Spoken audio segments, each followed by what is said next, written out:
අයිබෝවන් ආදරණීය සහෝදර සහෝදරියනි හිතවතුනි හිතවතිනි ජනතා විමුක්ති පෙරමුණේ දේශපාලන අධ්‍යාපන අංශය වශයෙන් අපි අද ඔබ සමග කොතලාවල පනත සම්බන්ධයෙන් සාකච්ඡා කරන්න තීරණය කරා.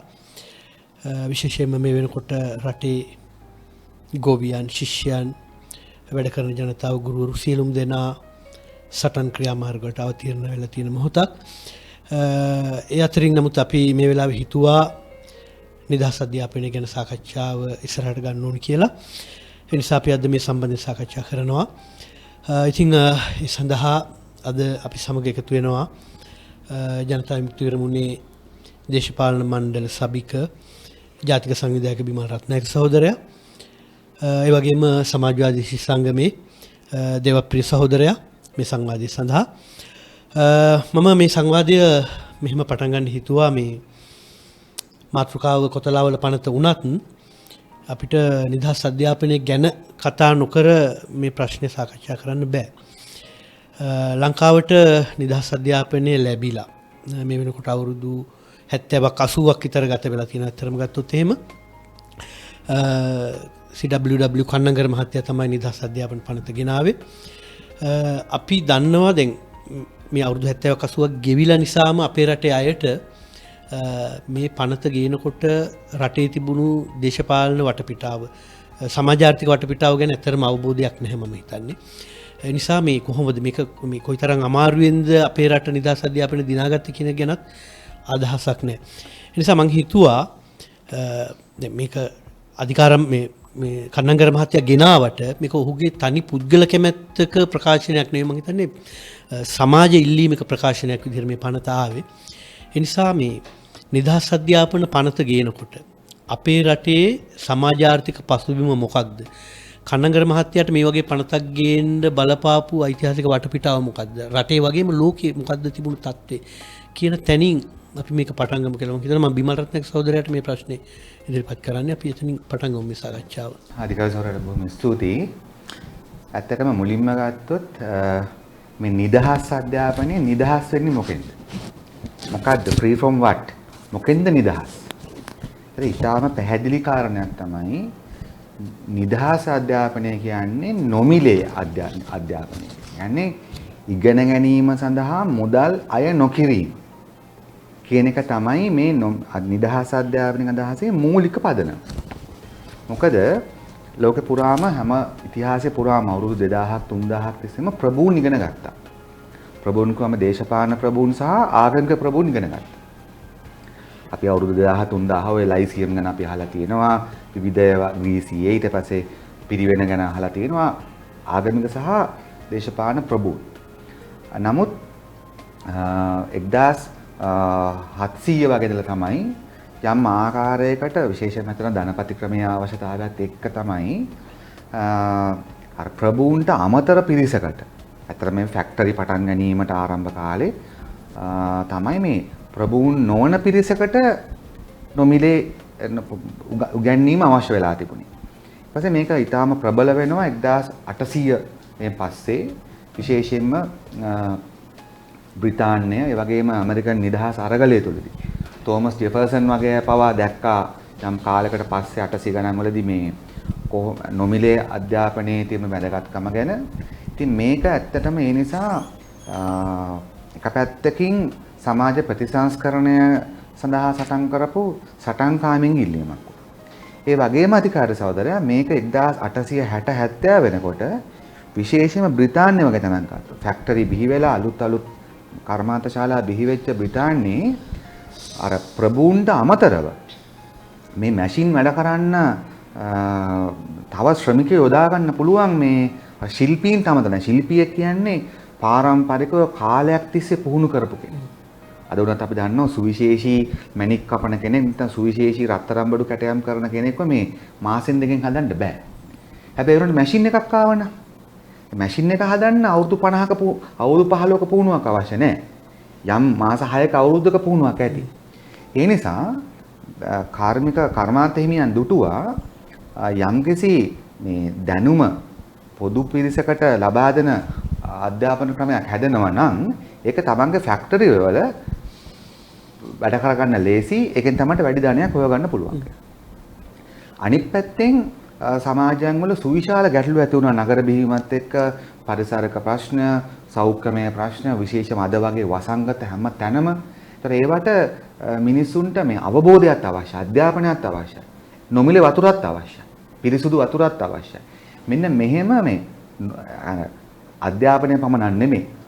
මේ කියන්නේ සමාජයේ යම්කිසි ප්‍රභූන්ගේ පැවැත්මට සමහර විට ඇත්තටම නොමිල මේ අනිත් පිරිස ඉගෙන ගැනීම අවශ්‍යයි. මෙන්න මේකත් එක්ක තමයි ඇත්තටම විශාල අරගලයක් පටන් ගත්තා සාමාන්‍ය පන්තියට ගන්නන්න අවශ්‍ය කියලා. ඒක කාර්මාන්ත හිමියන්ගේ අවස්ථාවලත් එක්කත් යම් ප්‍රමාණයකට ගැලපුණා.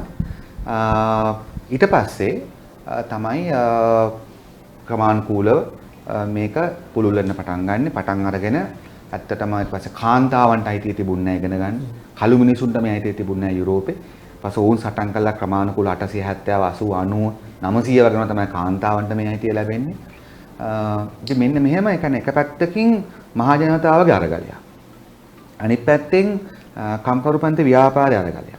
ඒ වගේම සමාජවාදී ව්‍යාපාර අරගලයක්. මම දැන් මෙතෙන්ට ගෙනාව මේ කොතලාල පනතේ ගිනි රස්නේ රැඳෙන වෙලාවේ වුණත් මම හිතුවා මේ කොමියුනිස්ට් ප්‍රකාශනයේ පොඩ්ඩක් උපුටන්න ඕන කියලා.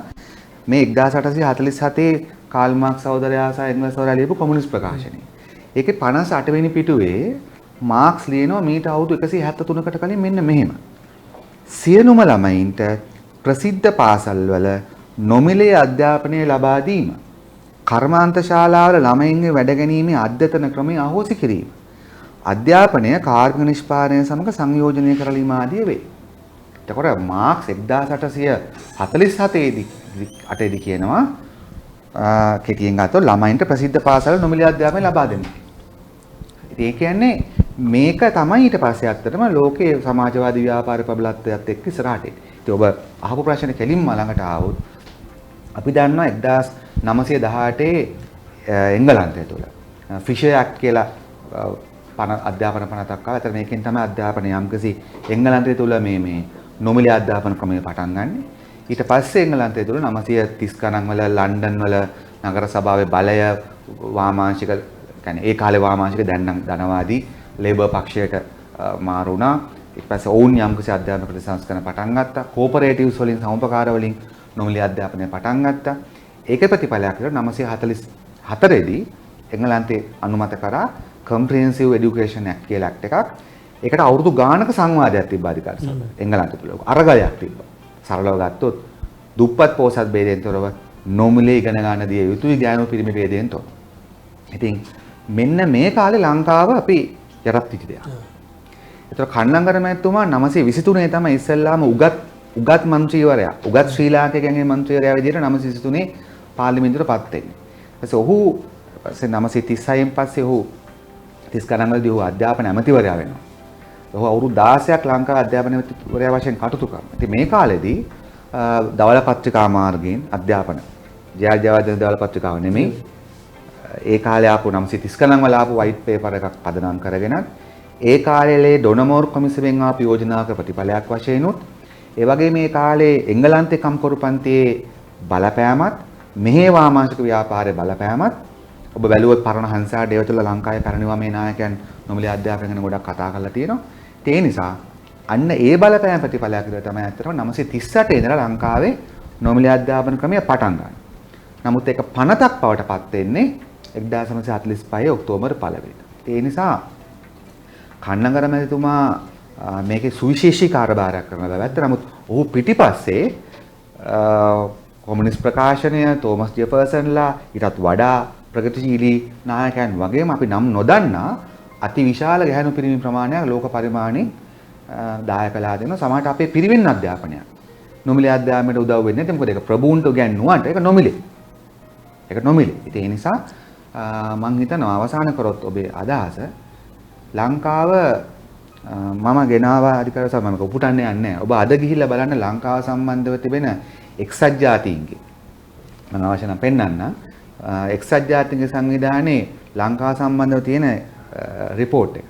ඒකේ දාලා තියෙනවා ලංකාව මිලේනියම් චැලෙන්ජ් සහස්‍ර සංවර්ධන දර්ශකවලට අපි ළඟාවලා තියෙන්නේ. ඒවා සමහරව අපි ඉක්මවලා තියෙන්නේ ප්‍රධාන හේතුව නොමිලේ අධ්‍යාපන ක්‍රමයයි.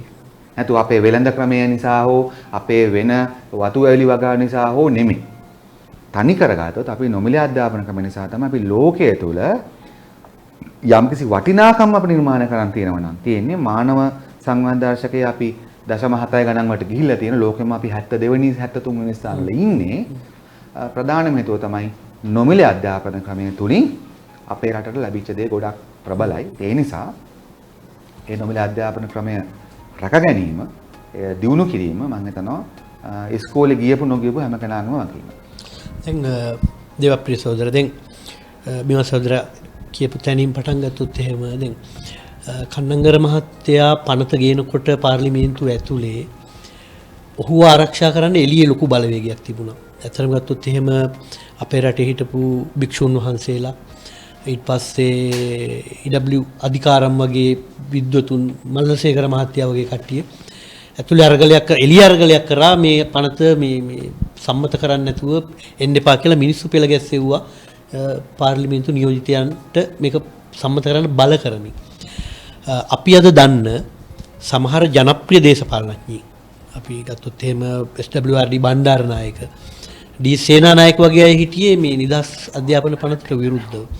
ඒ නිසා අපි දකින ඉතිහාසයේ දකින්නකොටත් අපි දැක්ක දේ තමයි කණ්ඩායම් දෙකක් හිටියා මේකේ. කට්ටියක් මේකට පක්ෂයි, කට්ටියක් මේකට විරුද්ධයි. එතකොට දැන් පනත සම්මත වුණු දවසේ ඉඳලා මේ දක්වා අපි දිගටම දකිනවා නිදහස් අධ්‍යාපනයේ වෙනසීමේ අවස්ථා. වරින් වර පනත් ගෙනමින් පාර්ලිමේන්තුව තුල විවිධ උත්සාහයන් ගනිමින් නිදහස් අධ්‍යාපනයේ පරාජය කිරීමේ අවස්ථා ගණනාවක් අපිට හම්බ වෙනවා. මම හිතන්නේ මේකට විරුද්ධව රටේ ප්‍රගතිශීලීන් ශිෂ්‍ය ව්‍යාපාරය එකක් දැවැන්ත අරගලයක් කරා.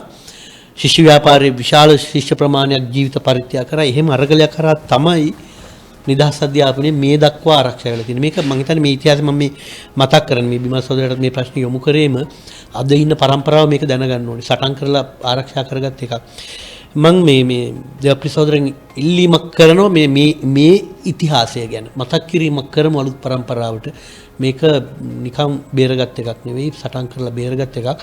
එදා ඉඳලා මොනවද තිබුණු සටන් ශිෂ්‍ය ව්‍යාපාරේ මොකද කරේ නිදහස් අධ්‍යාපනය බේරගන්න කියන එක. අපේ රටේ ශිෂ්‍ය අරගල පටන් ගන්න විශ්වවිද්‍යාල පද්ධතිය බිහි වෙලා ඒ වගේම අපේ රටේ පාසල් පද්ධතිය බිහි වෙලා ශිෂ්‍යයෝ එකරාශී වෙලා අධ්‍යාපනය හදාන්න පටන් ගත්ත කාලෙත් එක්කම තමයි. ඒතර මුල්ම කාලේ ගත්තාම අර බිමල් සහෝදරයා පැහැදිලි කරා වගේ අපේ රටේ නිදහස් අධ්‍යාපනය ස්ථාපිත වෙලා තිබුණේ නැහැ. ඒ නිසාම අපේ රටේ මුල් කාලේ ශිෂ්‍ය අරගල කියන එක ගොඩක් වෙලාවට සීමා වෙලා තිබුණා. ඒ මොහොතේ ශිෂ්‍යයන්ගේ අවශ්‍යතා ඔවුන්ට තිබුණු වමනාව නෙවෙයි. ඒ නිසා ඒ කාලේ ගත්තොත් එහෙම අර වරප්‍රසාද ලත් එහෙම නැත්නම් සමාජයේ යම් ඉහළින් හිටපු පැලැන්තයක ශිෂ්‍යයෝ තමයි උසස් අධ්‍යාපනය සඳහා සුසුකම් ලැබලා තිබුණේ.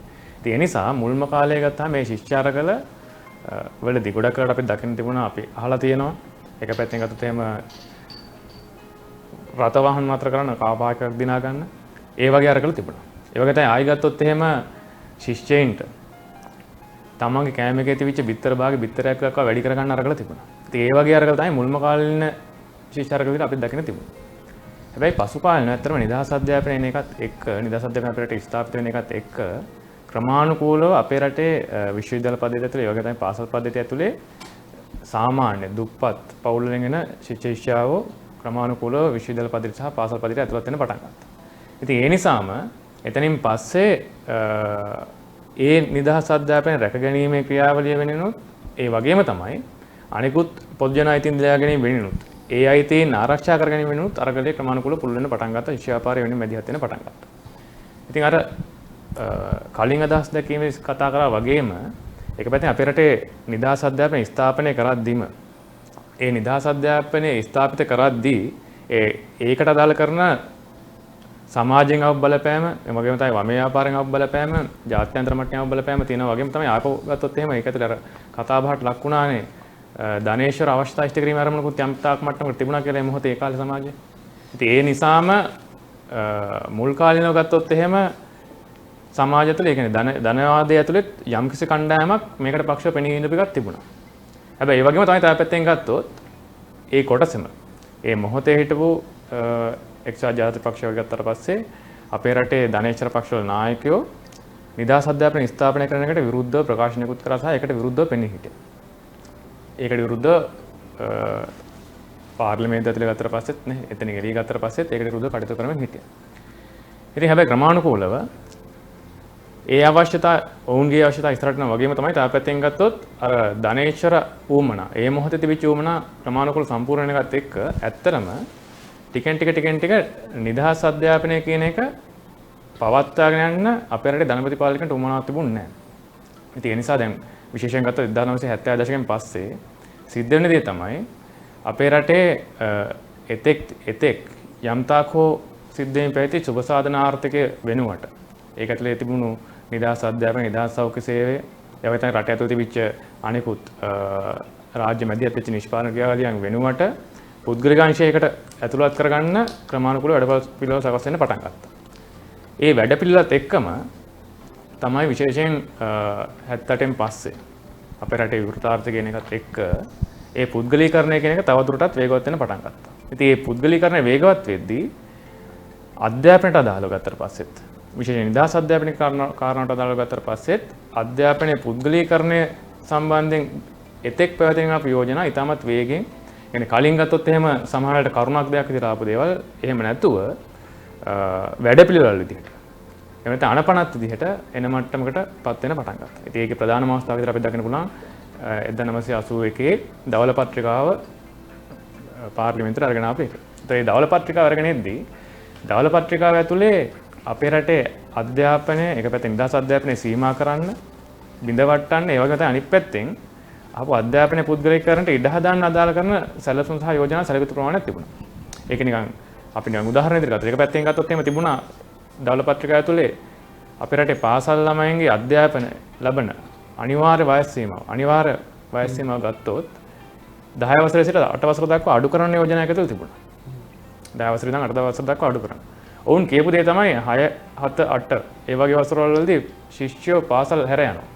තියෙනවා ඒ ශිෂ්‍යයෝ පාසල් හැර යද්දී ඔවුන්ට සහතිකයක් දෙන්න ඕනි කියන පදනමෙන් තමයි ඒ යෝජනාව ගෙනාවේ. හැබැයි දැන් ඇත්තටම ශිෂ්‍යයෝ පාසල් හැර යනවා නම් කරන්න අවශ්‍ය වෙන්නේ ඒ ශිෂ්‍යයෝ පාසල් හැර යාමට අදාළව විසඳුමක් හොයන එක මිසක් ඒ පාසල් හැරෙන ශිෂ්‍යයන්ට සහතිකයක් දෙන එක නෙමෙයි.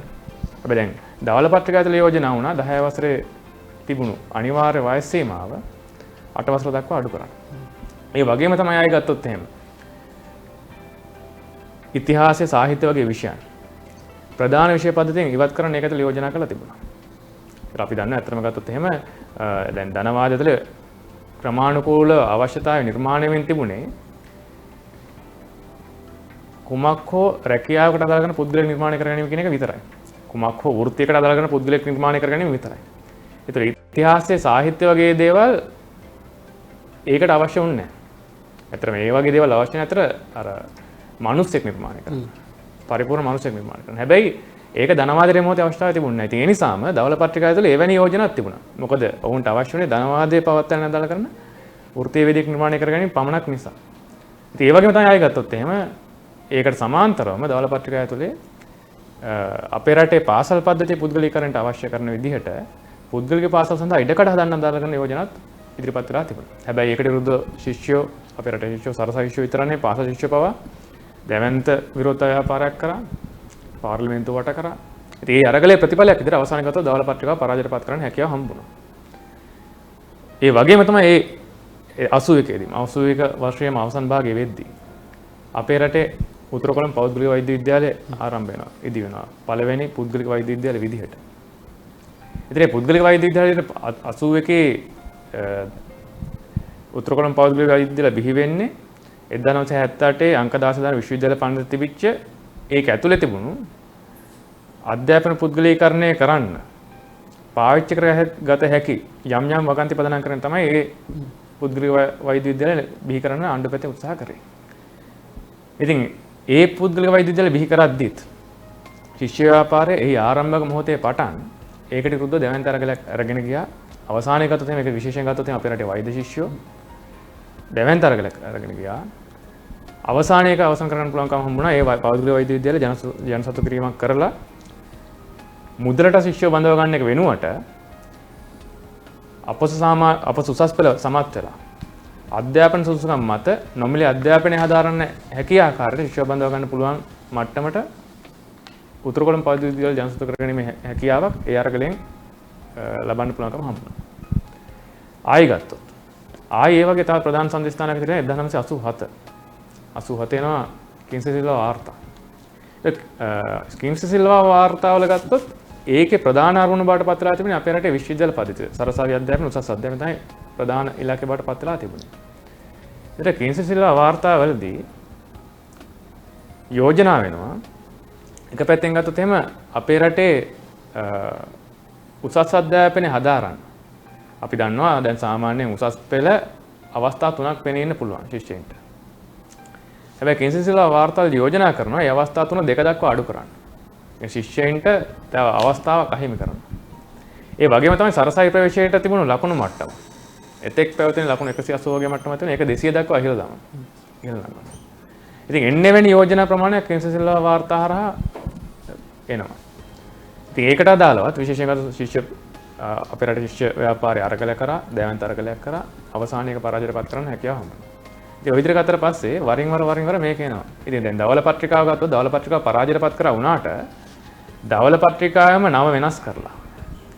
එහි තිබිච්ච යෝජනාම 95න් පස්සේ නැවතෙනවා. 95 දී එතකොට එක්සත් ජාතිපක්ෂ ආණ්ඩුව මාරු වෙලා. පොඩ්ඩක් එක්සත් පෙරමුණ ආණ්ඩුව තමයි බලේ ඉන්නේ. ඒතර ඒ එක්සත් ජාතික පක්ෂයේ තිබිච්ච යෝජනා එක්සත් ජාතිපක්ෂ ආණ්ඩුවේ ධවල පත්‍රිකාව හරහා ඉදිරිපත් කරපු යෝජනා නැවත නම වෙනස් කරලා ජාතික කමිටු වාර්තා නමෙන් එනවා. ඒකට 1995 දී තමයි ජාතික කමිටු වාර්තාව නිර්මාණය කරන්නේ. 97 සිට මේක ක්‍රියාත්මක කරන්න පටන් ගන්නවා. අර යෝජනා ටිකම තමයි. නම විතරයි වෙනස්. ඒ ජාතික කමිටු වාර්තාවත් ශිෂ්‍ය ව්‍යාපාරයේ අරගලෙන් පරාජයටපත් කරන්න පුළුවන්කම හම්බ වෙනවා. ඊට පස්සේ ආයි ගත්තොත් නැවත ඒ වගේ දැවැන්ත වැඩපිළිවෙලක් දකින්න හම්බ වෙනවා 2002 අවුරුද්දේ. එක්සත් ජාතිපක්ෂ ආණ්ඩුව බලයටපත් වෙන එකත් එක්ක ඔවුන්ගේ වැඩපිළිවෙල ඇතුළේ ඇත්තම තිබුණේ අධ්‍යාපන සම්බන්ධයෙන් විතරක් නෙවෙයි සමස්ත අපේ රටේ ආර්ථික ගතට පස්සෙත් සෞඛ්‍ය සියල්ල ගත සම්බන්ධයෙන් ගතට පස්සේ පුද්ගලීකරණය වේගවත් කිරීම.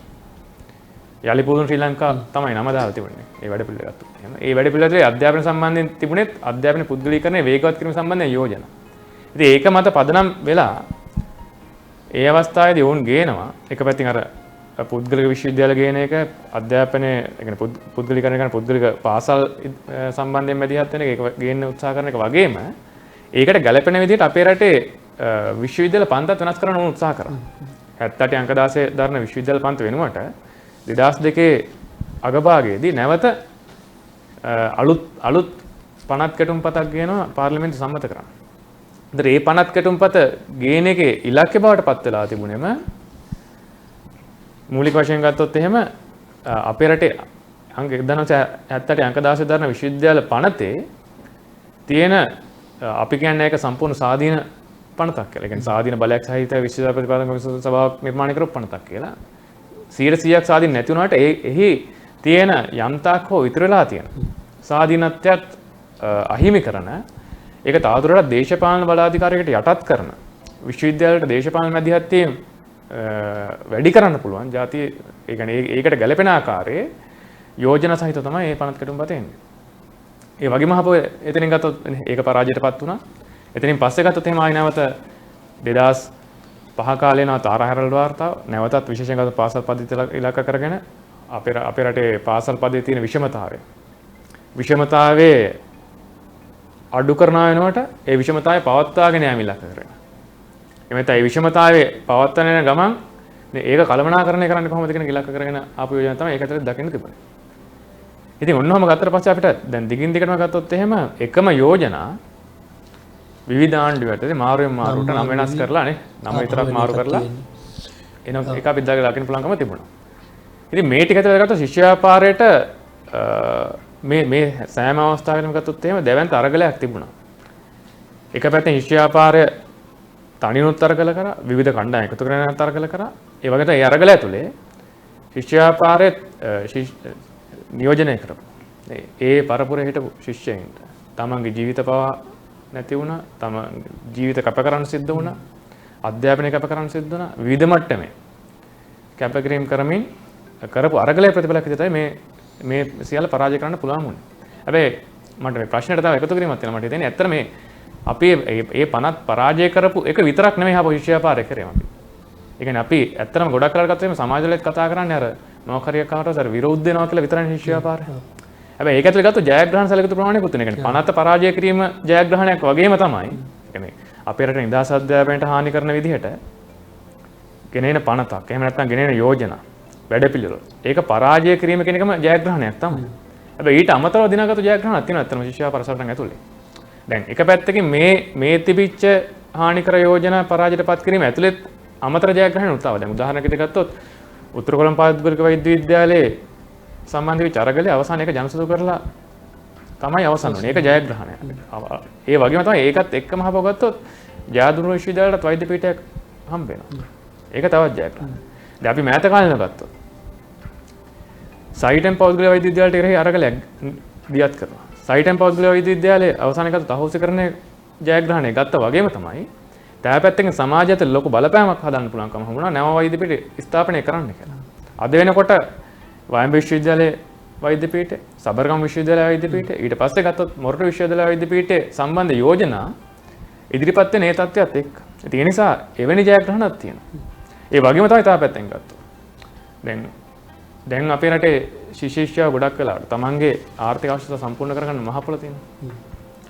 ඒක ගත්තොත් එහෙම ඒකත් පැත්තෙන් ගත්තොත් 70 දශකයේ ශිෂ්‍ය ව්‍යාපාර විශ්ෙන් ගෙනිච්ච අරගලයක ප්‍රතිඵලයක්. ශිෂ්‍යයින්ට ජීවන සහන ආධාරයක් දෙන්න කියලා.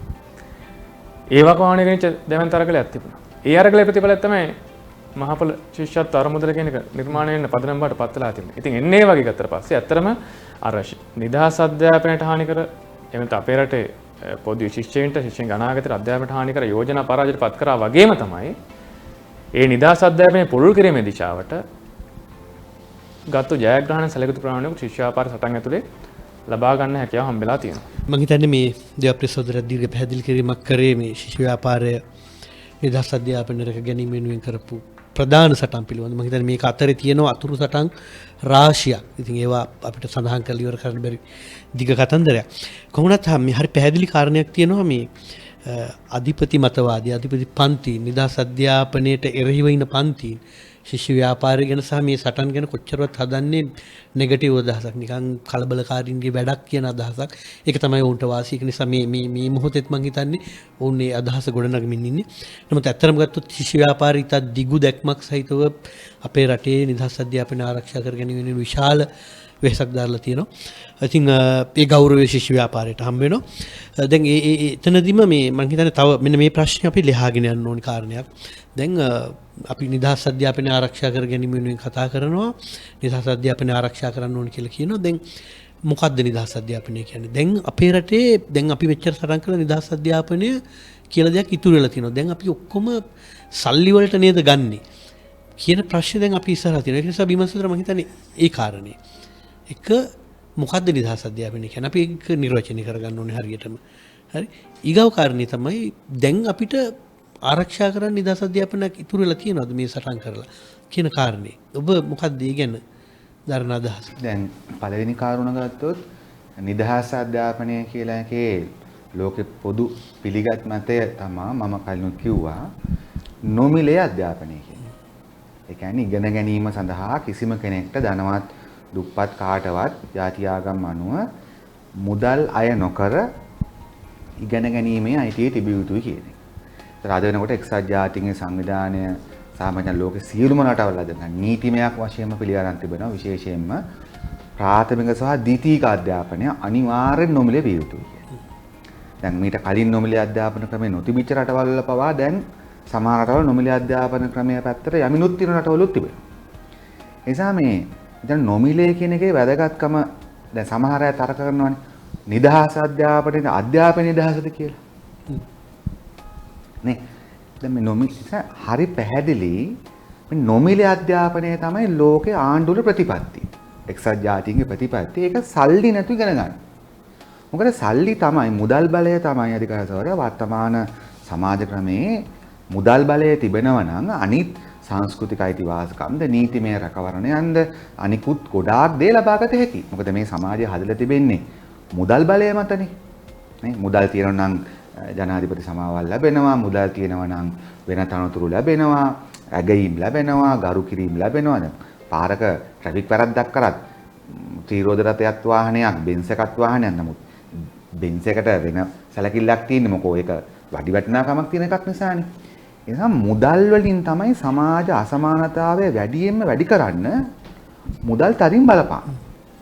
ඒ නිසා තමයි ලෝකේ අවුරුදු 100 ගානක සටනකින් පස්සේ අධ්‍යාපනඥයන්ගේ ඉදිරිපත් කිරීම මතවාදී අරගල, වෘත්තීය සමිති අරගල, පාර්ලිමේන්තුව අරගල ඔක්කොගෙම හරහා දිවිදීම් ඇතුලේ නොමිලේ අධ්‍යාපනය කියන එක නැලන්ටි.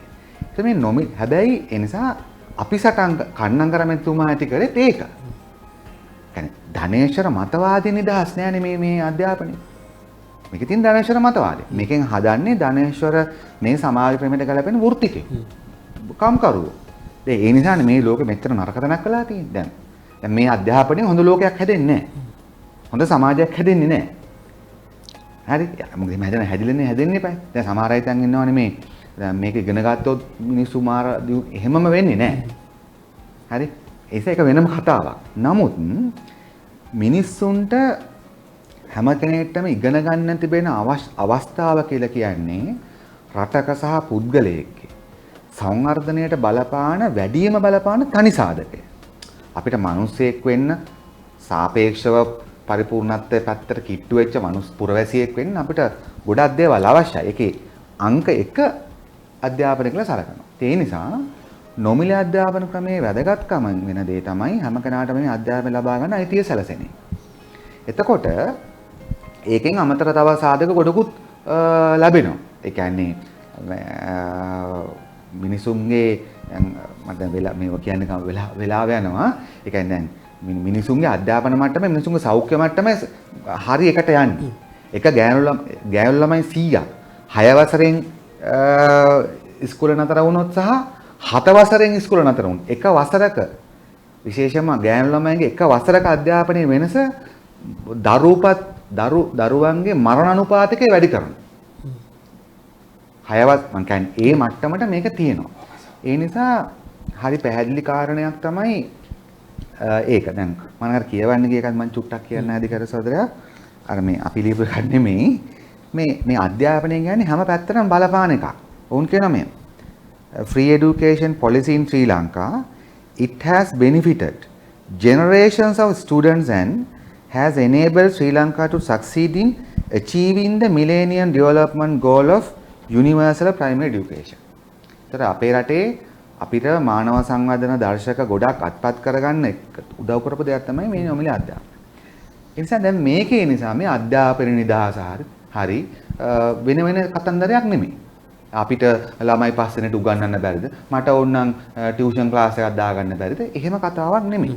මොකද ඒව හැම එකක්ම සමාජ අසමානතාවය වැඩි කරන දේවල්. ඒ නිසා නොමිලේ අධ්‍යාපන ක්‍රමය අතිශය වැදගත් වෙනවා. ඒ කියන්නේ ආණ්ඩුවෙන් අධ්‍යාපනය සඳහා වියදම් කළ යුතුය කියන එක. ඒක ලෝකේ නීතියක්. ලෝකේ පිළිගත් දෙයක්. ආණ්ඩුවෙන් ඒක වියදම් කරන්න ඕනේ. දැන් මෙතන දැන් තරකයක් තියෙනවා මොකද්ද? ඔබතුමා ඔබ වෙලාව දෙනවා නම් දැන් ඉගෙන ගන්න පුළුවන් නම් ඇයි මේ ඒකට අවස්ථාව දෙන්නේ නැත්තේ? දැන් ඉගෙන ගන්න පුළුවන් නම් ඇයි අපිට සල්ලි දෙන්න ඉගෙන ගන්න බැරි? ඔව්. හරි පැහැදිලි ප්‍රශ්නයක් නේ මේක. දැන් මම මේක පස්සෙත් වෙලා උතුමා වෙලා දුන්නොත් සහෝදර වෙලා දුන්නොත් කියන්න. නම මම මුලින්ම කියන්න කැමතියි. දැන් ඇත්තටම දැන් දේවප්‍රිය සහෝදරයා කිව්ව විදිහට දැන් ඇයි මේ ලංකාවේ හෝ වෙන තැනක හරි මේ පාලක පන්තීන්ට ඇයි මේ අධ්‍යාපනය කප්පාදු කරන්න ඕන වෙලා තියෙන්නේ කියන්නේ. ඇත්තටම දැන් ලෝක පුරාම අධ්‍යාපන ක්‍රමය පාලක පන්තීන්ට අවශ්‍ය වෙලා තියෙන්නේ. ධනවතුන්ට අවශ්‍ය වෙලා තියෙන්නේ මෙන්න මේක. ඔවුන්ට අවශ්‍යයි ඊටාම දක්ෂ සුළු පිරිසක්. ඊටාම දක්ෂ සුළු පිරිසක් අවශ්‍යයි. අනිත් කට්ටිය අවශ්‍ය සාමාන්‍ය කියන දේ කරන්න ෆ්ලැට් එකට. හරිද? ඒ නිසා වුන් කරන්නේ ස්කිල් විදියට. ඒ කියන්නේ වුන් එක පිරිසකට හොඳට උගන්වනවා. වුන් සුළු පිරිසක්. අනිත් පිරිස ඒගොල්ලන් සාමාන්‍ය මට්ටමින් ඇඳුමක් මහ ගන්න, කියන දෙයක් කරගන්න මට්ටම තිබ්බම ඇති කම්පියුටර් එකට එන්ට්‍රි මොනවාද දත්ත ෆීඩ් කරන්න ඒ මට්ටම හිටියම ඇති. දෙන ඕඩර් එකට මහන්න, රෙස්ටොරන්ට් එක සර්ව් කරන්න ඒ විදියට. තව අර සුළු පිරිසක් තමයි අතෙන්ට ඕනේ. ඒත් දැන් වෙලා තියෙන්නේ අපේ රටේ වෙච්ච දේ තමයි පහළ පන්තියේ මිනිස්සු මේ අධ්‍යාපනයේ වැදගත්කම දැනගෙන, වමේ ව්‍යාපාරයේ මේක දැනගෙන, ගුරු සංගම් මේක දැනගෙන අපේ රටේ නම් ඉතා සුවිශේෂීව ශිෂ්‍ය ව්‍යාපාරය. සටන් කළා මොකද්ද කරලා තියෙන්නේ? මහා බලයක් නේ මේක. සමාජ බලයක්. අපේ රටේ පාලකයන්ගෙන් උදුරගෙන තියෙනවා ඇත්තටම මේ රටේ ධනපතිපන්තියට ඕන් නැති මට්ටමේ අධ්‍යාපනය. සුද්ධ සිංහලෙන් කිව්වොත්. දැන් මේ අපේ රටේ අධ්‍යාපනයේ ප්‍රමිතියත් වැටලා තියෙන්නේ ඔක්කොම ප්‍රශ්න තියෙන බවට. ඒ ඔක්කොටම පස්සෙත් මේ මට්ටමේ අධ්‍යාපන මට්ටමක් ඇත්තටම ලංකාවේ පාලකයන්ට ඕනේ නැහැ. පාලක කියන්නේ මේ ඇමතුරු කට්ටිය නෙමෙයි. අපේ රටේ ෆැක්ටරි දුන රට පාලනය කරන ධනකුවේරයන් පිරිසක් ඉන්නවා. ඒගොල්ලන්ට ඕනේ නැහැ. දෙක IMF එකට ඕනෙත් නැහැ. ලෝක බැංකුවට ඕනෙත් නැහැ. ඒ නිසා ඕන් බලනවා දැන් මේ ඉදි කට්ටක් හදන රටක ඉංජිනේරුවෝ 4000ක් හදනවා. මොකටද? මගේ පළවෙනි ලෙක්චර් එකේ අපේ සර් කිව්ව දේ තමයි මේ රටට ඉංජිනේර්ස්ලා ඕනේ නැහැ කිව්වා. ඉගෙන ගන්නවා නම් යන්න බලන් ඉගෙන ගන්න. මේ රටේ ඩිප්ලෝමා තියෙන ඇති කිව්වා. නමුත් දැන් වෙලා තියෙන්නේ සටන් කරලා ශිෂ්‍ය ව්‍යාපාරේ දිවි දීලා දෙමව්පියෝ සටන් කරලා දැන් උදුරගෙන තියෙනවා නිකන් ටිකක් ඉහළ මට්ටමක ප්‍රමිතිගත අධ්‍යාපනය. දැන් මේකට අපි වියදම් කරනවා අධිකාර සහෝදරයෝ. ජාතික අධ්‍යාපනයේ යම්කිසි ජාතික අයවැයෙන් යම්කිසි මුදලක් වියදම් කරනවා. දැන් මේගොල්ලන්ට අවශ්‍යයි මේක කපන්න. හරිද? ඒක නිසා නමුත් ඒක කපන්න ගියාම සමාජයේ පහළ පන්තින් වලින් සාමාන්‍ය පන්තින් වලින් දැවන්තර කලයක් වෙනවා. මොකද අපේ රටේ ජනතාවට සමාජයේ යම්කිසි මට්ටමකට ය아가න්න ආර්ථික වශයෙන් යන්න තියෙන එකම මාවත මේක නිසා. ඒ නිසා මේ ඉගෙන ගන්න පුළුවන් නම් ඇයි අවස්ථාව නොදෙන කියන ප්‍රශ්නෙට මම පස්සේ උත්තර දෙන්න ඔබ අවස්ථාව දුන්නොත් මම කියන්න හදන්නේ මේ කැපිල්ලේ හේතුව ඒකයි. ලෝකේ පුරාම මේක කපනවා. අපේ රටේ පමණක් නෙමෙයි. ඉතින් ඒ නිසා පාලකයන්ට අවශ්‍ය සුළු පිරිසකට උගන්වන්න උන් එක කරනවා. උන්ගේ ෆැක්ටරි දුවන්න මැනේජර්ස්ලා අවශ්‍යයි. උන්ට රිසර්ච් කරන්න සයන්ටිස්ට්ලා අවශ්‍යයි. හැබැයි වැඩි පිරිස ඕන ෆ්ලැට් එකේ ඔහේ මොන හරි කරන්න. ඉතින් ඒ නිසා මම හිතන්නේ අන්නේ ලෝක පරිමාණ ධන කුවේරයන්ගේ සහ දේශපාලනඥයන්ගේ දේශපාලන උමනාවකට එරෙහිව තමයි මේ අරගලයේ තියෙන්නේ. එතකොට ඊට සම්බන්ධ ජනමාධ්‍ය වලින් ඒ බොරු වැරදිකාර මත පිළිගන්නා ඉහළ මධ්‍යම පන්තියක් ලංකාවේ ඉන්නවා. ඒතර ඔවුන් ඔක්කොම ඊට පස්සේ ශිෂ්‍ය ව්‍යාපාරයට සහ සටන් කරන හැම කණ්ඩායමකට විරුද්ධව විවිධ ලේබල් අලවනවා. මම කියන්නේ අපි සටන් කරන බලවේගත් මේ ධනශර ක්‍රමය තුළ විවිධ අඩුපාඩුකම් වලින් හැදිච්ච අයනේ. නේද? ඒතර මේ බලවේග තුළ හැමම අඩුපාඩුකම් තියෙන්න පුළුවන්. නමුත් ඇත්තටම මේක ප්‍රතිපත්තිමය ගැටලුවක්. නමුත් මේක වැදගත් දේ තියෙන අවසාන කරොත් ලංකාව මේ සටන් වලින් සමත්ලා තියෙනවා අපේ රටේ සමාජ අසාධාරණය අවම කරගන්න. ලොකු අසාධාරණයක් තියෙනවා. හැබැයි අවම කරන ලොකු සාධකයක් මේ නොමිලේ අධ්‍යාපන ක්‍රමය. අපේ අධ්‍යාපන ප්‍රමිතිය නිසා තමයි දැන් ආණ්ඩු උජාරුට කියන්නේ ලෝකෙ විද්වතුන් ඉන්නව අය මේ නාසකේ ඉන්නව අය ස්පුට්නික් එකේ ඉන්නව අය අරක මේක ඉන්නව කියන්නේ. ඒගොල්ලෝ කොහොම අයද? ඒගොල්ලෝ කුරුඳුවත්තෙන් ගියපු කට්ටියද? ඒගොල්ලෝ කොල්ලු පිටින් ගියපු කට්ටියද? එහෙමයි නෙමෙයි. නිදහස් අධ්‍යාපනයෙන් ගියා. ඔව් නොමිලේ අධ්‍යාපන ක්‍රමයෙන් ගියපු කට්ටිය. එතකොට දැන් ඒගොල්ලෝ ගියපු පාර සමහර අයට අමතක වෙලාදී. අමතක නැති ඇති. ඉතින් මම ඒ නිසා කියන්නේ මේක දැන් මේ ඇත්තටම දැන් මේක අපේ සමාජ අසාධාරණය මේව කරන පොඩි ජීර්ණයක් වගේ. හරි මේ රටේ අනිකුත් සමාජීය ගැටලු වලට යම්කිසි උත්තරයක් වගේ. ඒ නිසා අපි මේක කන්නංගර මෙතුමාගේ අධ්‍යාපන ප්‍රතිපත්තිය රැක ගන්න ඕන කියලා කියන්නේ ඔන්න ඔය පදනමින් ඔහොමම එකතු කරනවනේ දැන් මම හිතන්නේ දැන් අර ඔබ මතු කරපු කාරණේත් එක්කලම තියෙනව නේද මේක වෙළඳ භාණ්ඩයක් කරගැනීමේ උවමනාව දැන් මේ විශාල වෙළඳපළක් මම හිතන්නේ අර වෙළඳ ලාභය දැන් මේක අතෑරිලා තියෙන්නේ ලොකු වෙළඳපළක් මම හිතන්නේ ඒ පසු සම්බායම ටයිමික් වෙනින් එන්නම් ඇත්තටම දැන් වෙලා තියෙන්නේ කරුණු කීපයක් ලංකාවේ මම විශ්වාස කරනවා මේ කොතලාවල පනත හරහා ගේන්න හදන්නේ වෙළෙන්දන්ගේ උවමනාවක් නේ ඒක හමුදාවේ උවමනාවකට වඩා වෙළෙන්දන්ගේ උවමනාව හැබැයි ලංකාවේ වෙළෙන්දු උත්සාහ කරා ලංකාවේ පුද්ගලික අධ්‍යාපන කඩ පටන් ගත්තා. සයිට මුදලාලි පටන් ගත්තා. ඊට කලින් තව මුදලාලිලා පටන් ගත්තා. ඒගොල්ලෝ සාර්ථක කළා දෙනවා ටියුෂන් එකේ. ටියුෂනුත් ලොකු වෙළඳාමක් නේ. හැබැයි ටියුෂන් වලින් ලොකු A level O level මට්ටමින් එහාට ලොකු ටියුෂන් වලට අර ජාතික ජාත්‍යන්තර මට්ටමට යන මට්ටමක් මේ හදාගන්න බැරිලා තියෙන්නේ. ඒ නිසා 13 වසර දක්වා ළමයි ටික විකුණගෙන කණ එක තමයි ටියුෂන් එක කරන්නේ. නමුත් ඊට වඩා රටකට බලපාන දේවල් ටික කරගන්න ස්ථිරවම පුද්ගලික අධ්‍යාපන උපාධි කඩ අවශ්‍යයි. එතකොට ඒක කරන්න ගියාම වෙලෙන්ද උත්සාහ කරා බැරි වුණා. උතුරු කොරම පෞද්ගලික විද්‍යාලය හරි ගියා නම් එහෙනම් දැන් මෙඩිකල් ෆැකල්ටි 100ක් විතර මෙහෙ දාලා. අපි ඉන්දියාවට කරලා තියෙන විනාශ කළා. ඒ නිසා දැන් වෙලා තියෙන්නේ විවිධ උත්සාහයන් ඒගොල්ලන්ගේ පැත්තෙන් පරිදලා තියෙන දැන් බලනවා ආණ්ඩුව. මේ හමුදාව නෙමෙයි මේ ආණ්ඩුව. ශ්‍රී ලංකා ආණ්ඩුව හමුදා ඇඳුම් ඇඳගෙන වෙලෙන්දන්ට උපාධි කඩ දාලා දෙනවා. ඒක තමයි කොතලාපනත කියන්නේ මට නම්. මොකද දැන් මුදලායිලා බයයි මේකට ආයෝජනය කරන්න කවද වහන්න වෙයිද දන්නේ. කොයි වෙලාව වහන්න වෙයිද දන්නේ. දැන් මම දන්න තරමින් මම කොතලාවල විශ්වවිද්‍යාලයට තමයි ලංකාවේ ඒක පුද්ගල සරසවි ශිෂ්‍යයට කරන වැඩිම වියදම ගන්න කොතලාවලක. අවුරුදු ගාණක් තිස්සේ. හරිද? ඒ නිසා වෙලෙන්දන්ගේ උමනාව කරන්න හදනවා දැන් හමුදා පෙනුමකුත් සහිතව රජයේ සල්ලි වලින්. ඒ නිසා මේක වෙළඳ උමනාවක්. මේක 1994 ගැට්ස් වලින් අධ්‍යාපනයේ වෙළඳ භාණ්ඩයක් කියලා නිල වශයෙන් ප්‍රකාශකපත් කරනවා. ධනවාද ඇතුළේ හැමදේම වෙළඳ භාණ්ඩ තමයි. නමුත් ගැට්ස් තමයි ඊට පස්සේ WTO එකත් එක්ක අධ්‍යාපන වෙළඳ භාණ්ඩයක් කියලා පිළිගන්නේ වැඩ කරන්නේ. මේ ධනපත ක්‍රම ඇතුළේ වෙළඳ භාණ්ඩ තමයි හැමදේම. මිනිසුත් වෙළඳ භාණ්ඩනේ. ඒක නිසා ඒක වෙනම. නමුත් ඒ වෙළඳ භාණ්ඩය ඇතුළේ අපි දිනාගත් දේවල් ටිකක් තියෙනවා ප්‍රමිතිය. දැන් ලංකාවේ මේ පෞද්ගලික අධ්‍යාපනය කරන්න හදන එක ප්‍රශ්නයක් තමයි මම මේ ලංකාවේ දැන් තියෙන උසස් අධ්‍යාපනය මාර එකක් කියලා කියන්නේ නැහැ. හැබැයි මොකද මේක වටලා තියෙන්නේ. හැබැයි මේක යම් ප්‍රමිතියක් තියෙනවා.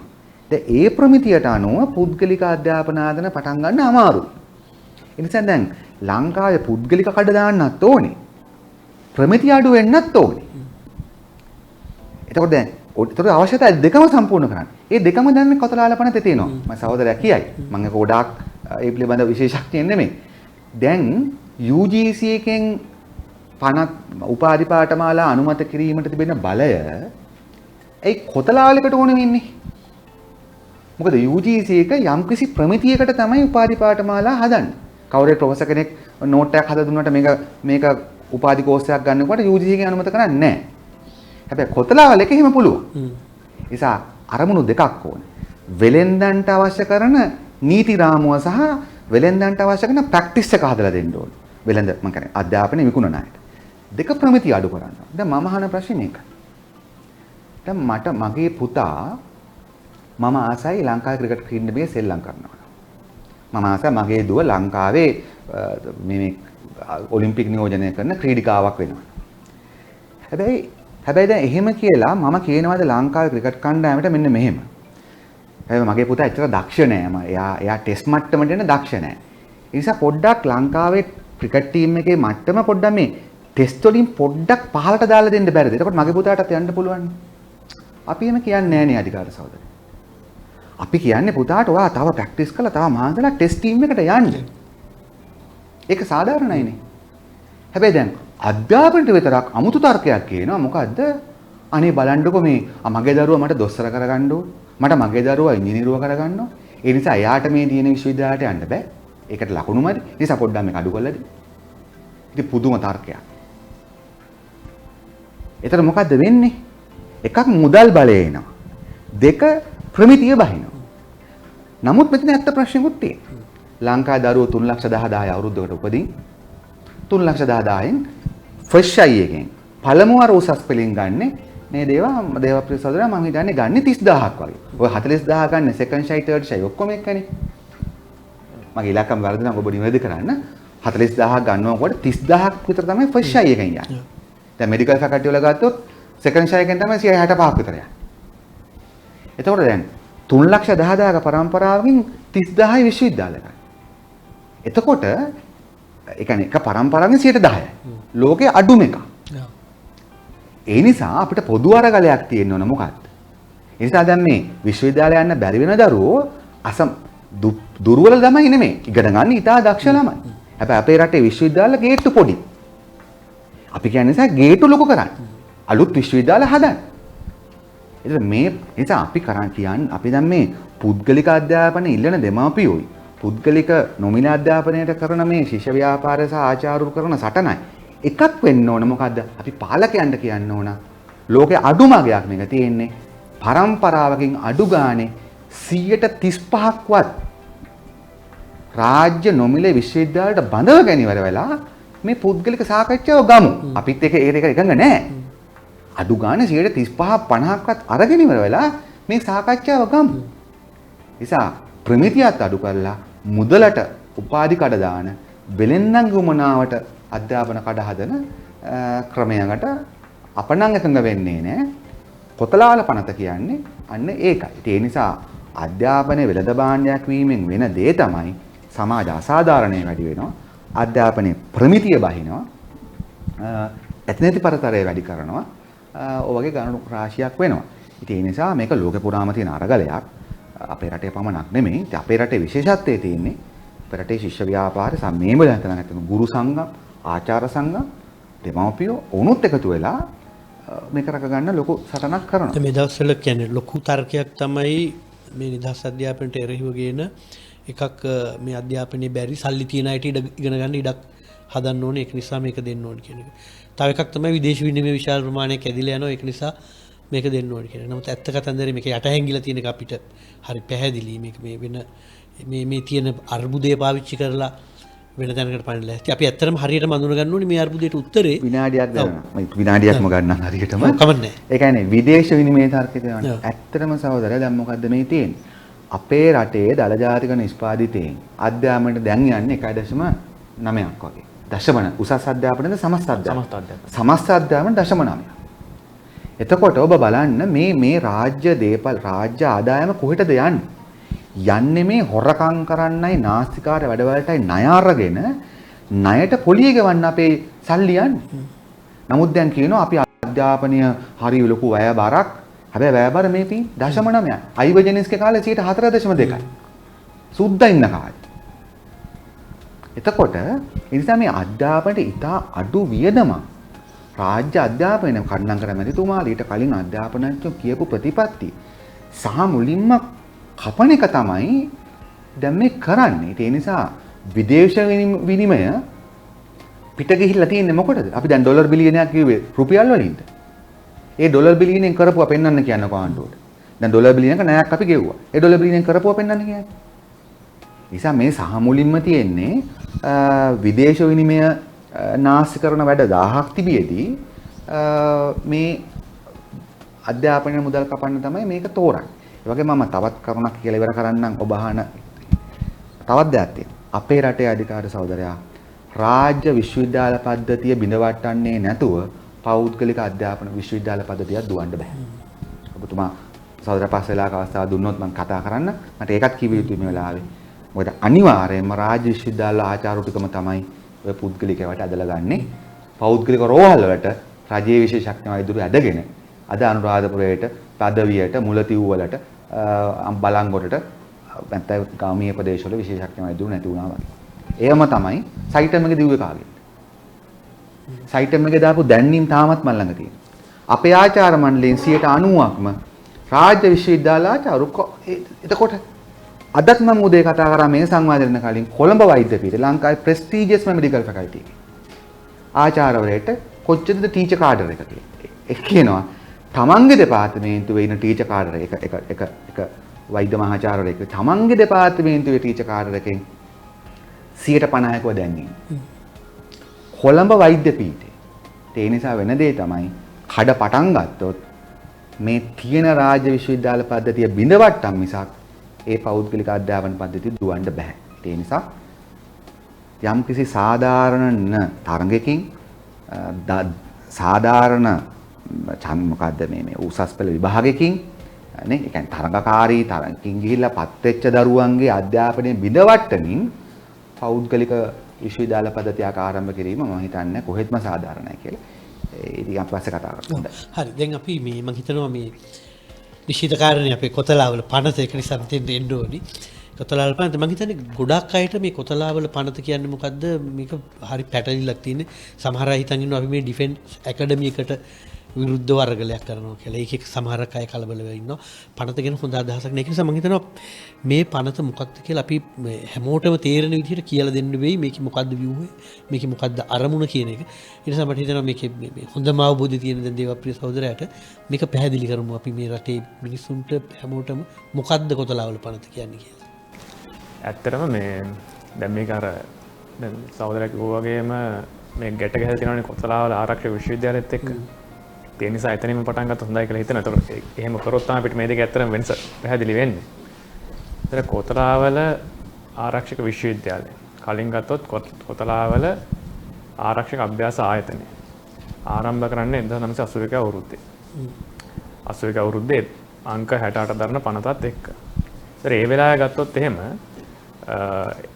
මෙම ආයතනය ආරම්භ කරන්න හේතුවක් බවට පත් වෙලා තිබුණා අපේ රටේ ත්‍රිවිධ හමුදාන් වලට අදාළව එහි ඉන්න සෙබළුන්ට අදාළව විශේෂ ශාස්ත්‍රීය අධ්‍යාපනයක් සහිත දැනුමක් සහිත පුද්ගලයෝ බිහි කරගන්න එක අරමුණු කරගෙන තමයි මේක නිර්මාණය වුණේ. මොකද ඊට කලින් ගත්තොත් එහෙම දැන් අපේ රටේ ඇත්තටම ත්‍රිවිධ හමුදා ලොකවට පුළුල්ලා තිබුණේ නැහැ. අපි ගත්තොත් නිදහසෙන් පස්සේනේ බ්‍රිතාන්‍යයන්ගෙන් කාලසීමාවේ පස්සේ ගත්තොත් එහෙම පුළුල්ලා තිබුණේ නැහැ. පුළුල් වෙන පටන් ගන්නෙත් 70 දශකයෙන් පස්සේ. ඒ පුළුල් වෙනවත් එකත් එක්කම ඒ ශාස්ත්‍රීය දැනුම සහිත කණ්ඩායම් පුළුල් කරගැනීමේ අවශ්‍යතාවයකුත් අපේ රටේ පාලකයන්ට අවශ්‍යතාවයක් විදිහට මතුවලා තිබුණා. ඔය කාල සීමාවේ ඒ කියන්නේ අපි ගත්ත 1980ට කලින් එවැනි අවශ්‍යතා සම්පූර්ණ කරගන්න පේස් ගොඩක් වෙලාට නිර්මාණය කරගත්තේ එක්කෝ ඉන්දියාවට නැත්නම් අසංසිත රටවලට යවලා ඒ රටවල හරහා තමයි පුහුණු කිරීම කරගත්තේ. එහෙම නැත්නම් අපේ රටේ සාමන්ත විශ්වවිද්‍යාල පද්ධතියෙන් හමුදාවට ඇවිල්ලා ඒ දක්ෂතා හමුදාවේ අවශ්‍යතාව වෙනින් ලබා දීපු කණ්ඩායමකට ඉතාම සුළු ප්‍රමාණයක්. මොකද අපේ රටේ ওই කාල සීමාවෙ වෙද්දී අතන විශ්වවිද්‍යාල අධ්‍යාපනය මේ මට්ටමටත් පුළුල් වෙලා තිබුණේ නැහැ. ඒ නිසා අර අපි ගත සමස්ත සමාජ අවශ්‍යතාවය සම්පූර්ණ කරන අවශ්‍ය කරන පිරිසක්වත් හිටියේ නැහැ. උදාහරණයක් වශයෙන් ගත්තොත් වෛද්‍යවරු ප්‍රමාණය.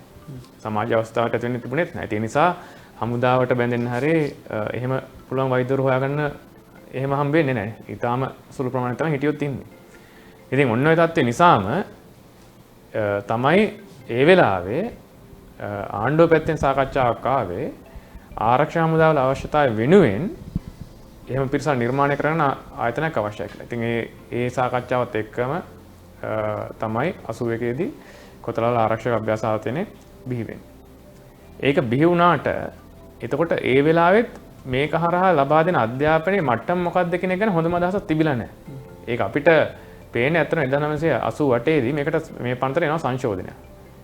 ඒ සංශෝධනයේ හේතුව තමයි ඔය කාල සීමාවෙදී තමයි මේ ආයතනට ඇතුළත් වුණු පළවෙනි ශිෂ්‍ය කණ්ඩායම එළියට එන්නේ. ඒ ශිෂ්‍ය කණ්ඩායම එළියට එද්දි ගැටලුවක් ආවා. ඒ ශිෂ්‍යයන්ට දෙන අධ්‍යාපන සහතිකය මොකක්ද? ඩිප්ලෝමාවක්ද උපාධියක්ද? මොකක්ද දෙන සහතිකය? ඉතින් ඒක ගැන සංවාදයක් තිබුණා. මොකද හේතුව තමයි එතකොට 1978 අංක 16 විශ්වවිද්‍යාල පන්ත වෙනම තිබුණා. ඒතර ඒ හරහා තමයි විශ්වවිද්‍යාල පද්ධතිය ස්ථාපිත වෙලා තිබුණේ. වෙනම් පරිබාහිර පන්තක් විතර තමයි මේක තිබුණේ. ඒතර ඒ නිසා 88 දී කරන දේ තමයි සංශෝධනයක් ගෙනල්ලා මෙම ඒ කියන්නේ අභ්‍යාස ආරක්ෂා අභ්‍යාස ආයතනයේ විශ්වවිද්‍යාල මට්ටමට උසස් කරනවා. ඒ විශ්වවිද්‍යාල මට්ටමට උසස් කරලා විශ්වවිද්‍යාලයක නම පාවිච්චි කරනවත් හැකියාවක් තිබුණේ නැහැ. ඒ උසස් කරනවා කියන එකෙන් අදහස් කරේ 78 අංක 16 පන්තියෙන් නිදහස් කරපු උපාධි ලබා දී හැකි ආයතනයක් විදිහට නම් කරනවා. විශ්වවිද්‍යාලයක නමක් නැතුව. එතනින් පස්සේ ආයෙත් විවිධ සංශෝධන ප්‍රමාණයන් ආවා. 2007 ආපු 2007 අංක 50 දරන සංශෝධනයෙන් තමයි මේ ආයතනයට විශ්වවිද්‍යාලයක නම හම්බුනේ. විශ්වවිද්‍යාලයක නම පාවිච්චි කරන්න හැකියාව හම්බුනේ. 2007 අවුරුද්දේ ඉඳලා. ඒතර එතෙන් පටන් දකින්න තිබිච්ච මේක විශේෂ කාරණය තමයි දැන් කාල සීමාව වෙද්දී අර මම කලින් කතා කරා වගේ අපේ රටේ ඒ කියන්නේ අධ්‍යාපන පෞද්ගලිකරණ යෝජනා සැලකිලි ප්‍රමාණයක් ඇවිල්ලා පරාජයටපත් වෙලා ඒ වගේ තත්ත්වයක් තමයි රට ඇතුළේ තිබුණේ. ඉතින් ඒ නිසාම ආණ්ඩුව පැත්තෙන් අලුත් උත්සාහයක් දරමින් තිබුණා රජයේ මැදිහත් වෙන එකක් තමයි ජාතික විශ්වවිද්‍යාල පද්ධතිය හරහා. ඒ පද්ධතිය හරහා තියෙන විශ්වවිද්‍යාල තුල අධ්‍යාපන පාඨ මුදලට විකුණන උත්සාහයත් ක්‍රමානුකූලව මතුවෙමින් ආවා. කියන්නේ අපි ගත්තොත් සාමාන්‍ය විශ්වවිද්‍යාල පද්ධතියෙන් තියෙන එක. ඒතර ඒ වගේම තමයි තා පැත්තෙන් ඒගොල්ලන් පැත්තේ උත්සාහයක් ආවා. මෙන්න මේ කියන කොතලාවල ආරක්ෂක විශ්වවිද්‍යාලයේ පදනම් කරගනිමින් එහි ආරම්භ කර්මණය එහාට ගිහිල්ලා ඒ කියන්නේ ආරම්භ කර්මණ බවට පත් වෙලා තිබුණේ හමුදායන් වලට අදාළ පිරිස් ඒ කියන්නේ ශාස්ත්‍රීය දැනුම සහිත පිරිස් නිර්මාණය කරගන්න කියන්නේ ආරම්භක අවස්ථාවේ තිබුණේ. එතන එහාට ගිහිල්ලා සාමාන්‍ය ජනතාව වෙනුවෙන් නැත්නම් සාමාන්‍ය ශිෂ්‍යයන් වෙනුවෙන් මෙම විශ්වවිද්‍යාල විවෘත කරන්න ආණ්ඩුව පැත්තෙන් උත්සාහයක් තිබුණා. ඒ නිසා දැන් ඒකට පනත ඉඩකඩ තිබුණ නැති වුණත් ඒ තියෙන අර සමහර වගන්තිවල තියෙන හිස්තැන් දුර්ලභම් පාවිච්චි කරලා ක්‍රමානුකූලව ওই කාල සීමාවෙන් පස්සේ මූලික වර්ගීකරණයන් තුනක් හැටියට ශිෂ්‍ය බඳව ගත්තා. එකක් තමයි සන්නද්ධ අංශ වලට අදාළ එන සාමාන්‍ය විදිහට අපි 80 දශකේ ඉඳන්ම ආපු ක්‍රමයට ගත්ත කණ්ඩායම. ඒ වගේම තමයි පැත්තෙන් කණ්ඩායමක් ගත්තා නොමිලේ අධ්‍යාපනය හදාරන්න. හැබැයි ඒගොල්ලෝ ඒ ශිෂ්‍යෝ නොමිලේ අධ්‍යාපනය හදාරුවට ඒ ශිෂ්‍යයින්ට සිද්ධ වෙනවා යම්කිසි කාල සීමාවක් එක්ක අවුරුදු 5ක් ඒ වගේ කාල සීමාවක් හමුදා සේවයට සිවිල් සමාජික විදිහට වැඩ කරන්න. ඒ වගේ එකඟතාවයකට යටත් වෙලා නොමිලේ අධ්‍යාපනය හදාරන එක. එහෙම නැත්නම් මුදල් ගෙවා ඇතුළත් කරගන්න එක. මුදල් ගෙවා හදාරන. එතකොට ඒ ශිෂ්‍යයින්ට නැවත අර වගේ එකඟතාවයකට අත්සන් කරන්න උවමනාවක් තිබුණේ නැහැ. උන්ට උපාධිය ගත්ත සල්ලි ගෙවුවා අධ්‍යාපනය හැදෑරුවා උපාධිය ගත්තා එළියට එනවා. ඒ වගේ තත්ත්වයක් තමයි තිබුණේ. ඉතින් දැන් ඒක ක්‍රමානුකූලව පුළුල් වෙමින් ආවා. එතකොට මේ තත්ත්වේ ඊළඟ ස්ටෙප් එක නේද ඊළඟ පියවර තමයි මේ පනත හරහා කරන්නේ. ඒ තමයි මේ පනත හරහා ආණ්ඩුව පැත්තෙන් යෝජනා කරනවා. අපි කලින් තිබිච්ච පනත සහ ඒකට ආපු සංශෝධනත් එක්ක සලකලා බලද්දී මේ පනතේ කරන ප්‍රධාන දේ තමයි මේ පනතේදී යෝජනා කරන අර විශේෂ පාලක මණ්ඩලයක් විශ්වවිද්‍යාල පරිපාලනයට උඩින්. දැන් කලින් ගත්තොත් කලින් ඒක ඇතුලේ තිබුණා කළමනාකරණ මණ්ඩලයක් කියලා තිබුණා. හැබැයි මේක ඇතුලේ ගත්තොත් මේකේ පාලක මණ්ඩලයක් කියලා යෝජනා කරනවා. ඒ පාලක මණ්ඩලයට තියෙනවා විශ්වවිද්‍යාල ප්‍රතිපාදන කොමිෂන් සභාවට සමාන බලතල. සහ සමහර බලතල ගත්තොත් එතනින් එහා ගිය බලතල. දැන් අපේ රටේ උසස් අධ්‍යාපනයට අදාළ ශිෂ්‍යෝ බඳවගන්නේ කොහොමද? විශ්වවිද්‍යාල ගත්තොත් ශිෂ්‍යෝ බඳවන්න ගන්නේ කොහොමද කියලා නිර්ණායක ආදාන්නේ මූලික වශයෙන් ගත්තොත් විශ්වවිද්‍යාල ප්‍රතිපාදන කොමිෂන් සභාව. ඒ ශිෂ්‍යෝ බඳව ගන්න විතරක් නෙමෙයි. එතනින් පස්සේ ශිෂ්‍යයෙක් උපාධිධාරයෙක් වීමට සුදුසුද? ඒ උපාධිධාරයෙක් වෙන්න එයාට තියෙන ගැළපෙන හැකියාව මොන වගේ එකක්ද කියන එක සම්බන්ධ නිර්ණායක හදනයකුත් තියෙනවා විශ්වවිද්‍යාල ප්‍රතිපාදන කොමිෂන් සභාවට. ඒක හදන්නෙත් ඕන. ඒක තමයි ඊට අමතරව ගත්තොත් ආපු විශ්වවිද්‍යාල ප්‍රතිපාදන කොමිෂන් සභාව මැදිහත් වෙනවා. ඒ කියන්නේ කුමන හෝ පාඨමාලාවක විභාග පවත්වන්නේ කොහොමද? ඒ කියන්නේ ඇගේම් ක්‍රියාව ඒ කියන්නේ විභාග විතරක් නෙවෙයි ඇගේම් ක්‍රියාවලිය පවත්වන්නේ කොහොමද? දැන් සමහර කාලවල දැන් ක්‍රෙඩිට් සිස්ටම් වගේ දේවල්. ඒතකොට ඒවා විශ්වවිද්‍යාල ප්‍රතිපාදන කොමිෂන් සභාව හරහා සමස්ත විශ්වවිද්‍යාල පද්ධතිය වෙනුවෙන් යෝජනා බවට ඉදිරිපත් කරලා පවත්වන ඒවා. ඒතර ඒ සියලු දේවල් අද වෙද්දි ගත්තොත් මේ ආයතනට අර කියන පාලක මණ්ඩලයට ලබා දීලා තියෙනවා. ඒක විතරක් නෙමෙයි. එතනින් එහා ගිහින් දැන් මම කතා කරේ ශිෂ්‍යයෙක් උපාධිධාරියෙක් බවට පත් කිරීමේ ක්‍රියාවලිය. ඒක විතරක් නෙමෙයි. උපාධි දෙන ආයතන නම් කරන එක. දැන් කලින් බිමල් සහෝදරයත් ඉදිරිපත් කරා. ඒ කියන්නේ විශ්වවිද්‍යාල ප්‍රතිපාදන කොමිෂන් සභාව ගත්තොත් එහෙම ඒකට අදාළ යම් ක්‍රියාපටිපාටියක් තියෙනවා. ඒ කියන්නේ ඕනෙම කෙනෙකුට මොකක් හරි ලියවිලක් ඉදිරිපත් කරා කියලා විශ්වවිද්‍යාලයක් හරි පුදුම විශ්වවිද්‍යාලයක් හරි එහෙම අරමන්න හැකියාවක් නැහැ. හැබැයි දැන් ඒකට අදාළව මැදිහත් වීම කරනවා විශ්වවිද්‍යාල ප්‍රතිපාදන කොමිෂන් සභාව. ඒ සම්බන්ධයෙන් ඒ ගුණාත්මක භාවය සම්බන්ධයෙන් මැදිහත් වීමක් කරනවා. ඒ ගුණාත්මක භාවය පවත්වාගෙන යනවා කියලා හොයලා බලන එකත් විශ්වවිද්‍යාල ප්‍රතිපාදන කොමිෂන් සභාවෙන් කරනවා. එතකොට එන්න ඒ බලතල තදවේදී ගත්තොත් එහෙනම් මේ පනත හරහා අර කියන පාලක මණ්ඩලෙට දීලා තියෙනවා. කියන්නේ විශ්වවිද්‍යාල නම් කරන එක. අලුත් විශ්වවිද්‍යාල බිහි කරන්න නම් කරන එක. ඒ වගේ තමයි ඒවා මණ්ඩප විදිහට ඕනනම් මේ කියන කොතලාල ආරක්ෂක විශ්වවිද්‍යාලයත් එක්ක අනුබද්ධ කරගන්න එක. ඒ සියලු කාරණා මේකදී කරන්න පුළුවන්. කුමන ඒ කියන්නේ උපාධි සම්බන්ධයෙන් පිළිගැනීම ලබා දෙන එක. උපාධිල ගුණාත්මක භාවය සම්බන්ධයෙන් පරීක්ෂා කරන එක. ඒ සියල්ල කිරීමේ හැකියාව අද වෙදිගත මේ පාලක මණ්ඩලයට දීලා තියෙනවා. ඒක විතරක් නෙමෙයි. ආචාර්ය මහාචාර්ය තනතුරු පවා. කතිකාචාර්ය, ජ්‍යෙෂ්ඨ කතිකාචාර්ය, ආචාර්ය, මාස්ටර්, ජ්‍යෙෂ්ඨ මහාචාර්ය. ඒ සියලු තනතුරු පවා ප්‍රදානය කිරීමේ හැකියාව, ඒවා ආපසු ගැනීමේ බලතල. ඒ සියල්ලත් අද වෙදිගතොත් එහෙම මේ පනත හරහා අර යෝජනා කරන පාලක මණ්ඩලයට ලබා දීලා තියෙනවා. ඉතින් ඔය සියල්ල ගත්තොත් එහෙම ඇත්තටම අර විශ්වවිද්‍යාල ප්‍රතිපාදන කොමිෂන් සභාව සමාන බලතල. ඒතර ඒ වගේ තමයි තව සමහර පැති ගත්තොත්. දැන් අපේ රටේ විශ්වවිද්‍යාල ප්‍රතිපාදන කොමිෂන් සභාව මැදිහත් වෙන්නේ උසස් අධ්‍යාපන සම්බන්ධයෙන් විතරයි. හැබැයි දැන් මේ පනතේ තියෙනවා මේ පාලක මණ්ඩලයට පුළුවන් විශ්වවිද්‍යාල අධ්‍යාපන විතරක් නෙමෙයි. පාසල් පවා පිළිටවන්න. පාසල් විද්‍යාල ඊට පස්සේ අර තාක්ෂණික ආයතන පුළුවන් ඒ වගේ දේවල් ඒවා පවා පිළිටවන්න පුළුවන්. ඉතින් ඒවා වෙනම හිතුවොත් එහම අපේ රටේ අධ්‍යාපන අමාත්‍යාංශය මැදිහත් වෙනවා. එහෙම නැත්නම් වෙනත් බාහිර පාර්ශ්ව මැදිහත් වෙනවා. එතකොට එවැනි බලතල පවා මේකට දීලා තියෙනවා. තව සමහර වගන්තිවල ගත්තොත් තියෙනවා අපේ රටේ ශික්ෂණ රෝහල් හදන. නැත්නම් ශික්ෂණ රෝහල් හදනවා කියලා කොහෙවත් කරන්නේ නැහැ. තියෙන සාමාන්‍ය රෝහලක්, පවත්වන රෝහලක්. ඒ කියන්නේ අපි ගත්තොත් ඒ කියන්නේ වෛද්‍ය අධ්‍යාපන ආධාරණ අවශ්‍ය මට්ටමට ඒක උසස් කරන එකක් නේ කරන්නේ. ඒතර ඒක කරන්න ඒක සාමාන්‍ය තියෙන රෝහලක් ඒක පවත්වන සෞඛ්‍ය අමාත්‍යාංශය හරහා. ඒතර විශ්වවිද්‍යාල ප්‍රතිපාදන කොමිෂන් සභාවේ යෝජනා මත පදනම් වෙලා සෞඛ්‍ය අමාත්‍යාංශය මැදිහත් වීමෙන් තමයි ශික්ෂණ රෝහල් බවට පත් කරන්නේ. ඒතර ඒක ඒකත් විශේෂ ප්‍රතිබන්ධක කොමිසමට පුළුවන් දෙයක් නෙමෙයි. එතනින් එහාගේ සෞඛ්‍ය අමාත්‍යාංශ සහ අනිකුත් බාහිර පාර්ශ්ව මැදිහත් වෙන ක්‍රියාවලිය. දැන් හැබැයි මේ පනත තියෙනවා ශික්ෂණ රෝහල් හදන්න පුළුවන්. අපි ඔයිට කලින් ඔය ශික්ෂණ රෝහල් හදපු එකක් දැක්කා නෙවිල් ප්‍රනාන්දු ශික්ෂණ රෝහල්. සයිට් එකක් හදපු වෙලාවේ එහෙමයක් හැදුවා නේ. එතකොට ඒ වගේම ගත්තොත් ඒ වගේ ඇතිතරම් මෙතන හදන්න පුළුවන් ඉඩකඩ නිර්මාණය කරලා තියෙනවා. ඉතින් ඒ විදිහට ගත්තාම අපේ රටේ උසස් අධ්‍යාපනය විතරක් නෙමෙයි නේ සමස්ත අධ්‍යාපනයට මැදිහත් විය හැකි ආකාරයේ පාලක මණ්ඩලයක් මේක නිර්මාණය කරලා තියෙනවා. ඔන්න ඕක තමයි කලින් තිබිච්ච පනතේ මේ පනතේ අතර තියෙන වෙනස. ඒතර මේකේ කලින් ගත්තොත් කලින් ආරම්භක අවස්ථාවේදී අරමුණ බාට පත්ලා තිබෙන නිශ්චිතවම හමුදාවන්ට අදාළ කරන සාක්ෂි දැනුම සහිත පුද්ගලික කණ්ඩායම් බිහි කරගන්න එක මෙතන ගත්තොත් මෙතන තියෙනවා එතනින් එහා ගිහිල්ලා අපේ රටේ සමස්ත අධ්‍යාපනයට මැදිහත් වීම ඉඩකඩ නිර්මාණය කරන එක. දැන් කෙනෙකුට කියන්න පුළුවන් ඕනනම් මේකෙන් උත්සාහ කරන්නේ ඒ කියන්නේ මේකෙන් කොච්චර වුණත් මේක එක විශ්වවිද්‍යාලයක් විතරයි කියලා. මේක එක විශ්වවිද්‍යාලයක් විතරක් නෙමෙයි මේක සමස්ත ඒ කියන්නේ අපි කතා අධ්‍යාපනයට සැලකියුතු බලපෑමක් කරනවා කියලා කියන්න අපිට තියෙන තර්කය තමයි දැන් අර මේක යෝජනා කරලා තියෙනවා වගේම ඇත්තට මණ්ඩප විද්‍යාල ඒව අලුතෙන් නිර්මාණය කිරීමේ හැකියාවක් තියෙනවා. ඒ වගේම තමයි අනිත් ඕනෑම ආයතන මේකත් එක්ක අනුබද්ධ කිරීමේ ගිවිසුම් ගත වීමේ හැකියාවක් තියෙනවා. ඒ හරහා තමයි ඇත්තටම වුන් බලාපොරොත්තු වෙන්නේ අර උපාධි ප්‍රදානය කිරීමේ බලතල වෙනත් ආයතන ලබා දෙන්න. ඉතින් මේක තාපැත්තෙන් ගත්තොත් එහෙම අපේ රටේ 70 දශක තිබිච්ච ලංකා විශ්වවිද්‍යාල හා සමාන එකයි. ඒතකොට ඒ කාලේ ගත්තොත් එහෙම දැන් විශ්වවිද්‍යාල ගොඩක් තිබුණේ නැහැ. තනි උපකුලපතිවරයෙක් හිටියා. මණ්ඩප ගොඩක් තිබුණා. ඕකෙන් තිබිච්ච විදිය. ඉතින් මෙතනත් ගත්තොත් මේ යෝජනා කරන්නේ ත්‍රිජාති ආකෘතිය. ඒතර කොතලාල ආරක්ෂක විශ්වවිද්‍යාලය කියලා තනි එකක් තියෙනවා. රට පුරා තියෙනවා මණ්ඩප. අලුතෙන් හදන්න පුළුවන් ඔක්කොම ටික කරන්න පුළුවන්. ඉතින් ඒක හරහා දැන් ගත්තොත් ආයි පනතෙන් බලතල දීලා තියෙනවා නේ. වෙනත් තැනත් දැන් කලින් පනතේ තියෙන ආරක්ෂක හමුදාලායට කියලා. හැබැයි මේක ගත්තොත් තියෙනවා රාජ්‍ය සේවය නියුතයට වෙනත් තැනන්ට ඒ වගේ මේක අර පුළුල් කරලා තියෙනවා. එතන එහාට ගිහිල්ලා ඒ වගේ තමයි මුදල් ගැනීමේ හැකියාවත් පනත ඇතුළෙන්ම දීලා තියෙනවා. එතකොට ඒ නිසා ඇත්තටම මුදලට උපාධි විකුණන්න පුළුවන් මිලිටරි මැදිහත් වීමක් සහිත යාන්ත්‍රණයක් පාලක මණ්ඩලය මේක හරහා නිර්මාණය කළා තියෙනවා. අර කියන උපකුලපතිවරයා අවසාන වශයෙන් ගත්තොත් අර සියලු මණ්ඩප වලට අදාළ කරන උපකුලපතිවරයා මිලිටරි නිලධාරී. ඒතකොට ඒකට අදාළ කරන ඒ උපකුලපතිවරයා පත් වෙන අදාළ කරන එකම සුදුසුකම් බවට පත් වෙලා තියෙන්නේ.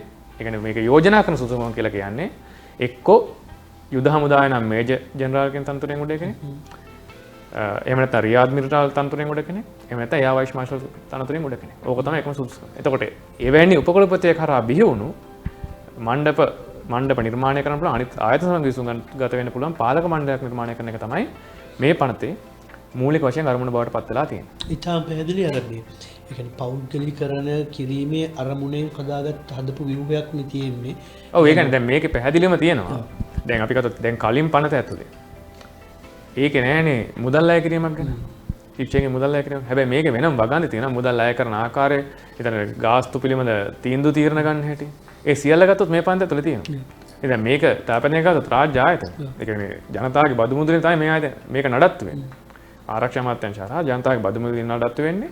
එතකොට අහපෝ ජනතාවටම නැවත ජනතාවගේ මුදල් අය කරලා උපාධි විකුණන මට්ටමට බලතල මේ පනත හරහා ලබා දෙනවා. ඒ කාරණේ හරි පැහැදිලි. දැන් මේකෙත් දැන් අපි කාරණා දෙකක් මතු කරනවා. එකක් ඔය පෞද්ගලීකරණය. ඊට පස්සේ විමර්ශන කරලා මේකේ මිලිටරිකරණය පිළිබඳ ප්‍රශ්නකුත් මතු කරන එක දැන් මම හිතන්නේ මේ සමහර වෙලාවට මේ ප්‍රශ්නටත් වඩා උඩින් සාකච්ඡා වෙන එකක් බවට පත් වෙලා තියෙනවා. මට පොඩ්ඩක් පැහැදිලි කරන්න පුළුවන්ද මොකද්ද මිලිටරිකරණය කියලා කියන්නේ සහ මේ මොකද්ද ඒකේ තියෙන අනතුර මේකේ දැන් නිකන් සමහර අය කියනවනේ මේක හොඳයි පිළිවෙලට ඉගෙනගෙන කට්ටිය යනවා කියලා කියනවනේ.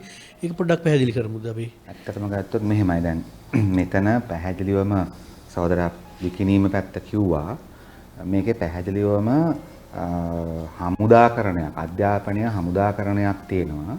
එතකොට මේ රත්මලානේ තියෙන කොතලාවල හමුදාවේ කට්ටියට උගන්වන ආයතනයේ මිලිටරිකරණය ගැන ගැනීම නෙමෙයි අපේ ප්‍රශ්නේ. ඒක කොහොම මිලිටරි පාසලක් නේ. නමුත් දැන් මේ තියෙන්නේ ඒක මුළු ලංකාවටම ලංකාවේම අධ්‍යාපනයේ මහා දැවැන්ත එන්ජින් එකක් ලෙස දැන් ගෙනියන්න හදන්නේ. ඒ මණ්ඩප හැදීමට අමතරව මම පුද්ගලිකව දන්න දේවල් තියෙනවා. සමහර ලොකු ටියුෂන් මාස්ටර්ස්ලා. සමහර ලොකු සල්ලිකාරයෝ ඉන්නවා පුංචි අධ්‍යාපන ආයතන නර්සින් ස්කූල් අර මේ පටන්. දැන් ඒගොල්ලෝ බලනවා කොතලාවල එකත් එක්ක ඇග්‍රීමන්ට් එකකට යන්න. දැන් හොඳයි නර්සින් ස්කූල් එකකට ඩිග්‍රියක් දෙන්න පුළුවන් නම් එතකොට එතනම පුත් මිලිටරි කතාවක් නෑ. එතන තියෙන්නේ කෙලින්ම ලංකාවේ පුරාම තියෙන ටියුෂන් වෙන්න පුළුවන්, පුද්ගලික අධ්‍යාපන ආයතන ඒවා ඔක්කොටම පුළුවන් මේකත් එක්ක ගිවිසුම් වෙන්න. ඒතකොට ගිවිසුම් වුණාම රාජ්‍ය ලාංඡනය සහිත සහතිකයක් හම් වෙනවා, ප්‍රමිතියක් තියෙනවද නැද්ද කියලා දන්නේ නැති. ඒ නිසා ඇත්තම නම් මේ වර්තමාන ජනාධිපතිවරයා මේ හැම දෙයක්ම කරන්න හදන්නේ හමුදාව දාලානේ. එතුමාගේ නිලධාරීන් වැඩි ප්‍රමාණයක් හමුදාවේ. يعني අමාත්‍යාංශ ලේකම්ලා, එතුමාගේ උපදේශකයෝ එහෙමයි. නේ? එතුමා හිතන්නේත් එහෙමයි. එතකොට අන්නේ මුළු මහත් රටේම අධ්‍යාපන ක්‍රියාවලිය ඇත්තටම නීතියත් මගින් හමුදාවට බාර දීම තමයි මේ වෙන්නේ. ඉතින් මේක ලෝකේ කවුරුත් කළා නැහැ අංක එක. දැන් ලෝකේ හමුදා රාජ්‍ය තියෙනවනේ. දැන් මම හිතන්නේ බුරුම ජුන්ටාවවත් මේක කළා නැහැ. බුරුම ජුන්ටාව හමුදා ආණ්ඩුවක් තිබ්බට ඒ රටේ අධ්‍යාපන අමාත්‍යාංශයක් තියෙනවා. හරි. දැන් මේ කරන්නේ අධ්‍යාපන අමාත්‍යාංශයත් අධ්‍යාපන මුළු ක්‍රියාවලියත් හමුදාවට ගන්න.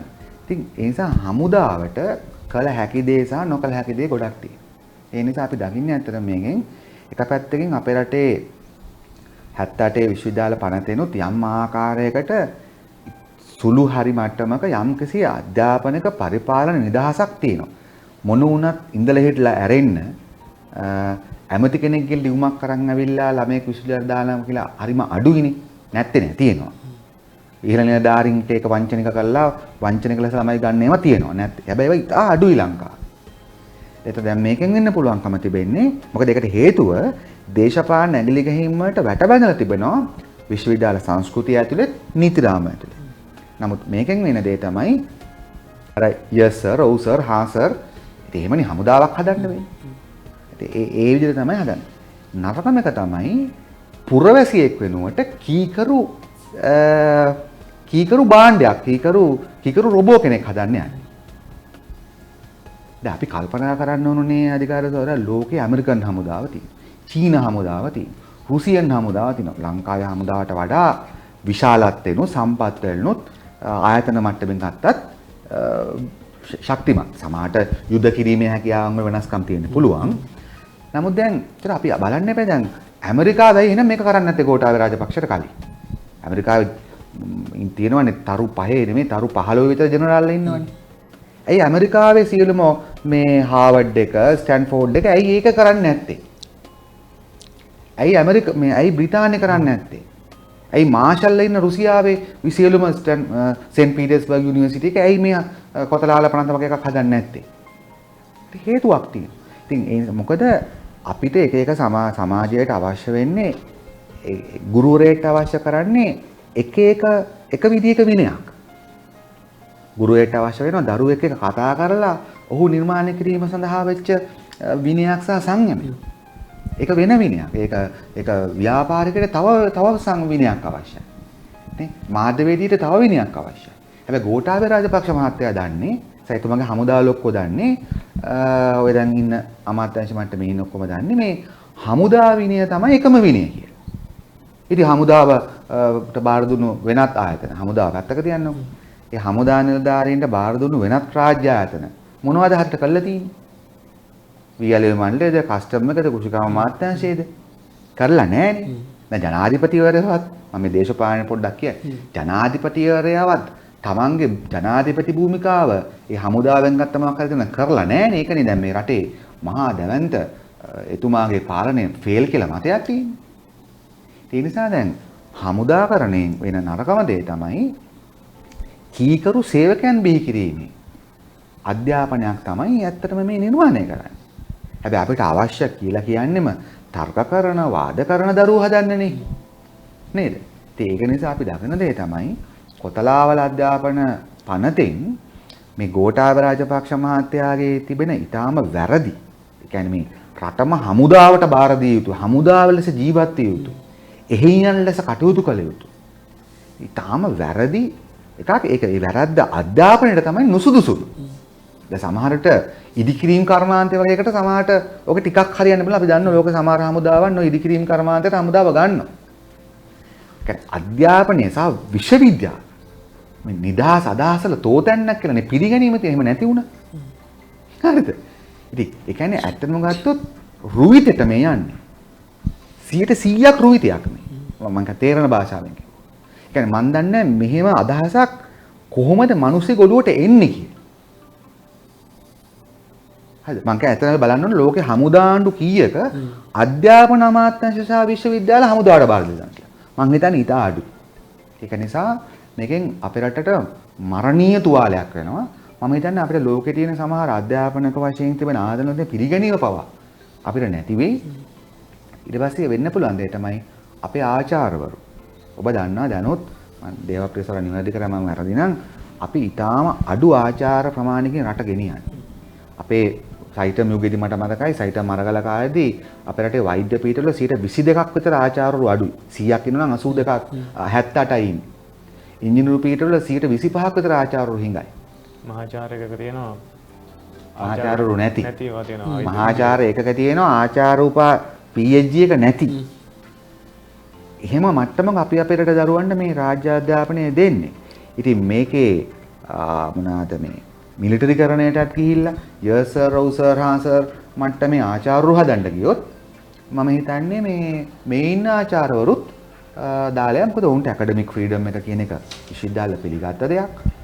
ඉතින් ඒක නිසා මම හිතන්නේ රටේ අධ්‍යාපනයට කරන්න හදන ඉතා දරුණු මේකක්. ඒ නිසා අපි හිතනවා අපේ රටේ සෑම කෙනෙක්ටම ඉතාම බරපතල වගකීමක් තියෙනවා මේ ඉතාම විනාශකාරී පනත පරද්දන්න පරාජයටපත් කරන්න.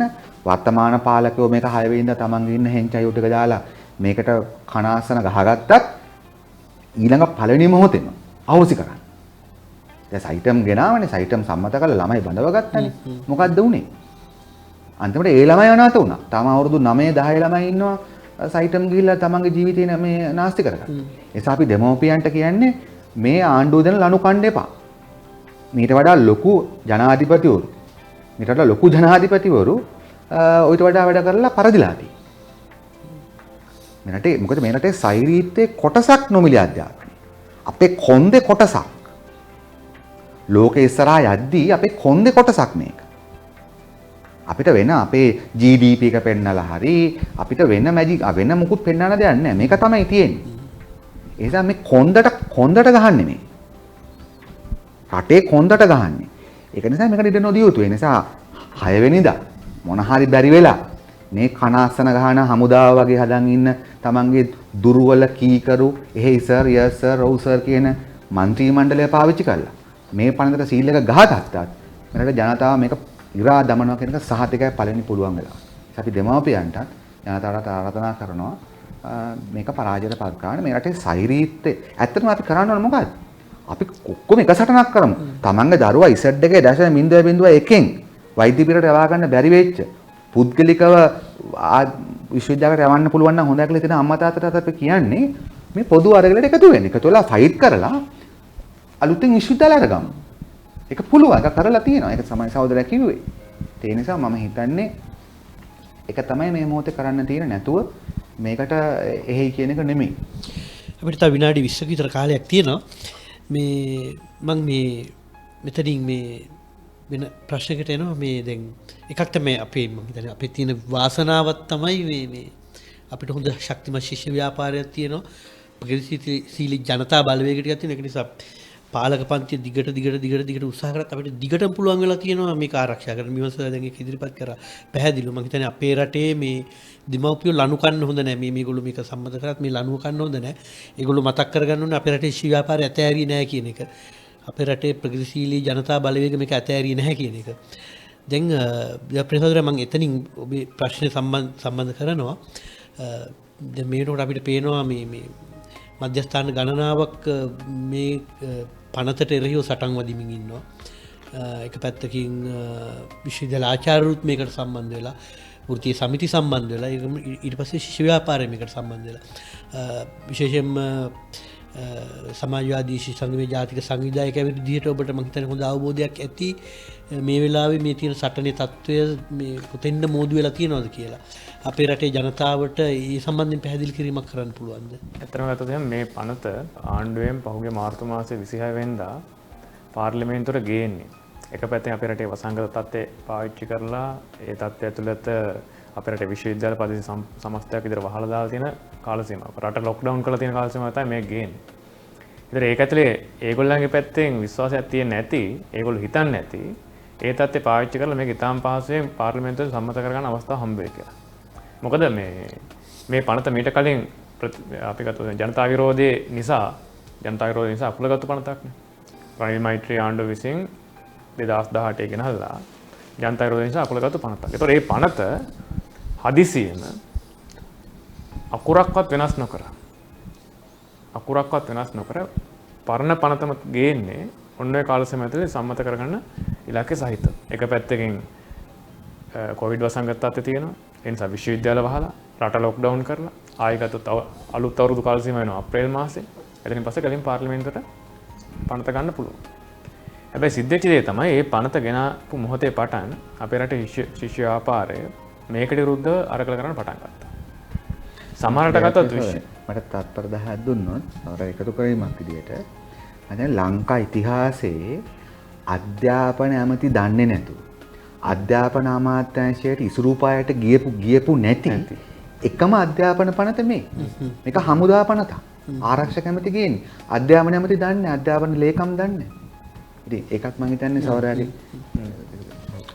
එතකොට ඒ පනත පාර්ලිමේන්තුවට ගෙනාවට පස්සේ සමහර තැන්වල විශ්වවිද්‍යාලවල හිටිය ශිෂ්‍යයෝ කීප දෙනෙක්. හැබැයි ඒ ශිෂ්‍යයෝ පාරට බහින්න පටන් ගත්තා. අරගල කරන්න පටන් ගත්තා. ඒ වගේම තමයි ශිෂ්‍ය ව්‍යාපාරේ වටේ අනෙකුත් සංවිධාන ඒකරාශී කරන්න පටන් ගත්තා. ඉතින් අපි ගත්තොත් එහෙම අප්‍රේල් මාසේ අවසන් වෙද්දී උද්ඝෝෂණ ආරම්භ වෙලා තිබුණේ. ශිෂ්‍යයෝ අලුත් අවුරුදු කාල සීමාවෙන් පස්සේ විශ්වවිද්‍යාලයට ආපු මොහොතේම ඉතා සුළු කණ්ඩායම් වලින් මේක ආරම්භ කරා. ඒක තමයි මේක අපි ගත්තොත් මීට මාස දෙකකට කලින් වගේ තිබිච්ච තත්ත්වය. හැබැයි මේ ආරම්භය අද වෙනකොට ගත්තොත් එහෙම තාපතේ විශ්වවිද්‍යාල ආචාර්යවරු මේ අරගලට එකතු වෙලා තියෙනවා. ඔය තමයි පාසල් ගුරුවරු ගත්තොත්.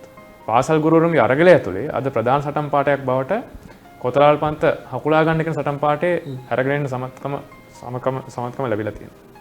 ඒක ඒ පැත්තෙන් තියෙනවා. ඒ වගේ තමයි විශ්වවිද්‍යාලවල අනධ්‍යයන සේවකයෝ. දැන් පහුගිය දවසක විශ්වවිද්‍යාල වල අනධ්‍යයන සේවක සියලු වෘත්තීය සමිති සියලු ප්‍රධාන පක්ෂවල සහ අනෙකුත් සියලු වෘත්තීය සමිති පුස්තකාල වලට අදාළ වෘත්තීය සමිති ඉන්න හැම වෘත්තීය සමිතියක්ම සියල්ල එකතු වෙලා ඒකාබද්ධ ප්‍රකාශයක් කරා මේ අරගල වෙනුවෙන් කොන්දේසි විරහිතව මැදිහත් වෙනවා කියලා. ඒ නිසා සියලු අනධ්‍යයන වෘත්තීය සමිතිත් මේකට එකතු වෙලා තියෙනවා. ඒ විතරක් නෙමෙයි. ඒ අධ්‍යාපන ශේෂ්ඨයෙන් එහාට ගිහිල්ලා අද වෙනකොට ගත්තොත් මේ තියෙන සටනත් එක්ක අනෙකුත් වෘත්ති සමිති සහ බහුජන සංවිධාන සැලකිලි ප්‍රමාණයක් ඉන්නවා. අද ගොවි අරගලය ඇතුළෙත් ගොවියන්ගේ පොහොර සම්බන්ධ ප්‍රශ්න ඇතුළේ ඒ අරගල ඇතුළෙත් අද කොතලාල් පන්ත සම්බන්ධයෙන් සටන් පාඨේ අරගෙන යන තත්ත්වයට මේ සටන අරගෙන අවිලා තියෙනවා. ඉතින් ඒ සියල්ල ගත්තොත් මේ පහුගිය කාල සීමාව ඇතුළත ඉතාමත් වේගයෙන් අසීරුකම් මැද දුෂ්කරකම් මැද හැබැයි අවශ්‍ය මොහොතේ කරව අවශ්‍ය මැදිහත් වීම වල ප්‍රතිඵලයක් තමයි අද සෑම සටන් බිමකම සෑම සටනකම ඒ වගේම තමයි සෑම ප්‍රගතිශීලී සංවිධානයම ඒකාබද්ධ කරගත් සටනක් විදිහට මේ සටන ඉස්සරහට ගන්න පුළුවන්කම හම්බෙලා තියෙනවා. ඉතින් ඒ නිසා අද වෙද්දි ගත්තොත් එක පැත්තක ශිෂ්‍ය ව්‍යාපාර විදිහටත් ඒ වගේ තමයි ආචාර්යවරු විදිහටත් ඒ වගේ තමයි අනිත් පැත්තෙන් අනිකුත් සංවිධාන විදිහටත් පුළුල් මධ්‍යස්ථාන ගොඩනැගිලා තියෙනවා මේ පනත පරාජයට පත් කරන එක වෙන්නේ. ඉතින් ඒ නිසා දැන් අපි හිතනවා අපි විශ්වාස කරනවා ආණ්ඩුව හිතාගෙන ඇති අගෝස්තු 6 වෙනිදා මේක පාර්ලිමේන්තුවට ගෙනල්ලා තමන්ට තියෙන 3/2 බලය පාවිච්චි කරලා මේක පරද්දන්න හිතාන්නේ නැති. හැබැයි ආණ්ඩුව එහෙම 3/2 බලය පාවිච්චි කරන හිතා හිටියට දැන් ගත්තොත් ඒ ආණ්ඩුවේ පාර්ලිමේන්තුවේ 3/2 බලයට එහා ගිය බලයක් මේ එනකොට ජනතාව අතර ගොඩනැගිලා තියෙනවා. වැඩ කරන ජනතාව අතර ගොඩනැගිලා තියෙනවා. ශිෂ්‍ය ව්‍යාපාර සමග ගොඩනැගිලා තියෙනවා. ආචාර්ය සමග ගොඩනැගිලා තියෙනවා. ඒ නිසා අපිට විශ්වාසයක් තියෙනවා මේ පනත ආණ්ඩුව පාර්ලිමේන්තුවේ මොනසෙම්දලම දාන උත්සාහ කරත් මේ පනත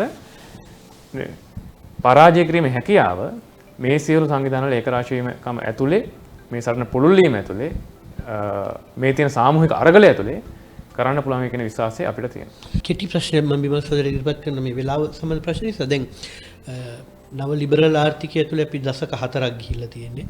මම හිතන්නේ අපි නිශ්චිතව සටන් කරන බලවේග හඳුනාගත්තු කාරණයක් තියෙනවා. ලිබරල් වාදය ඇතුලේ මේ ලිබරල් ආර්ථිකය ඇතුලේ විකුණන එක තමයි උන්ගේ එකම ප්‍රතිපත්තිය. ඒක නිසා දැන් මේ සටන අපි මෙතන යම් තැනකින් කෙලවර කරත් ආපහු උත්සාහ කරනවා මේක විකුණන එකට. ඒක නිසා දැන් සටන් කරන බලවේග මං හිතන්නේ අඳුනාගත්තු කාරණයක් තියෙනවා. මේ සටන කෙලවර කරන්න නම් හරියටම කළ යුතු වෙනසක් සම්බන්ධයෙන්. මම හිතනවා ඒක සම්බන්ධව අදහසක් එකතු කරගත්තොත් තමයි අපිට මේක හරියට තැනකට ගෙනියන්න පුළුවන්. ඇත්තටම අධිකාරසොට මෙහෙමයි. මේකට එක නම් දාන්න පුළුවන්. නව ලිබරල් වාදය කියලා වෙනම සංකල්පයක් තියෙනවා. නමුත් නව ලිබරල් වාදනේ ලිබරල් වාදය එක්කනේ.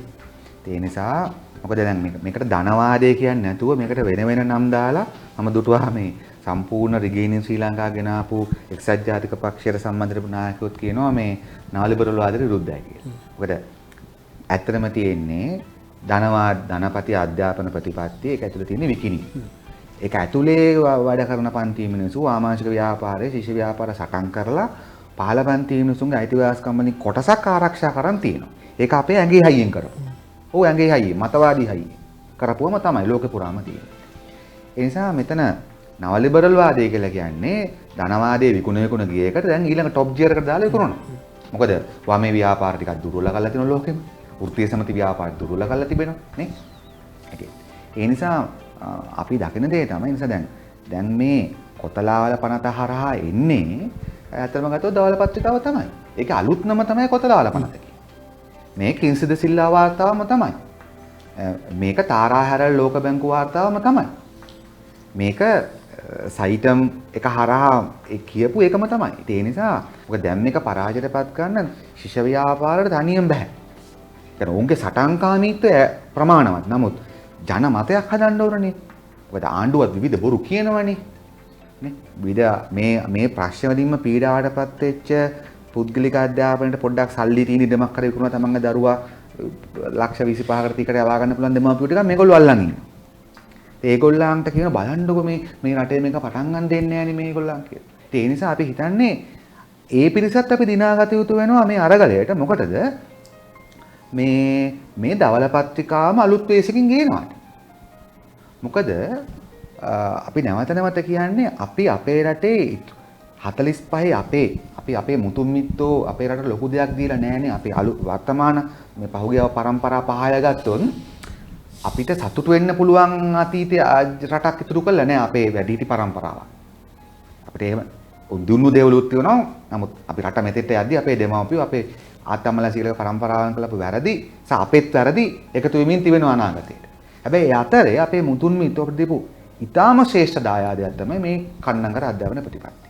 ඒ නිසා මම හිතන්නේ මේකට සටන් නිසා මේක රැක ගැනීම වෙනුවෙන් හැම කෙනාම එක රාශිය විය යුතු වෙනවා. එතෙන්දී හැබැයි එකක් තේරුම් ගන්න මෙන්න මෙහෙම.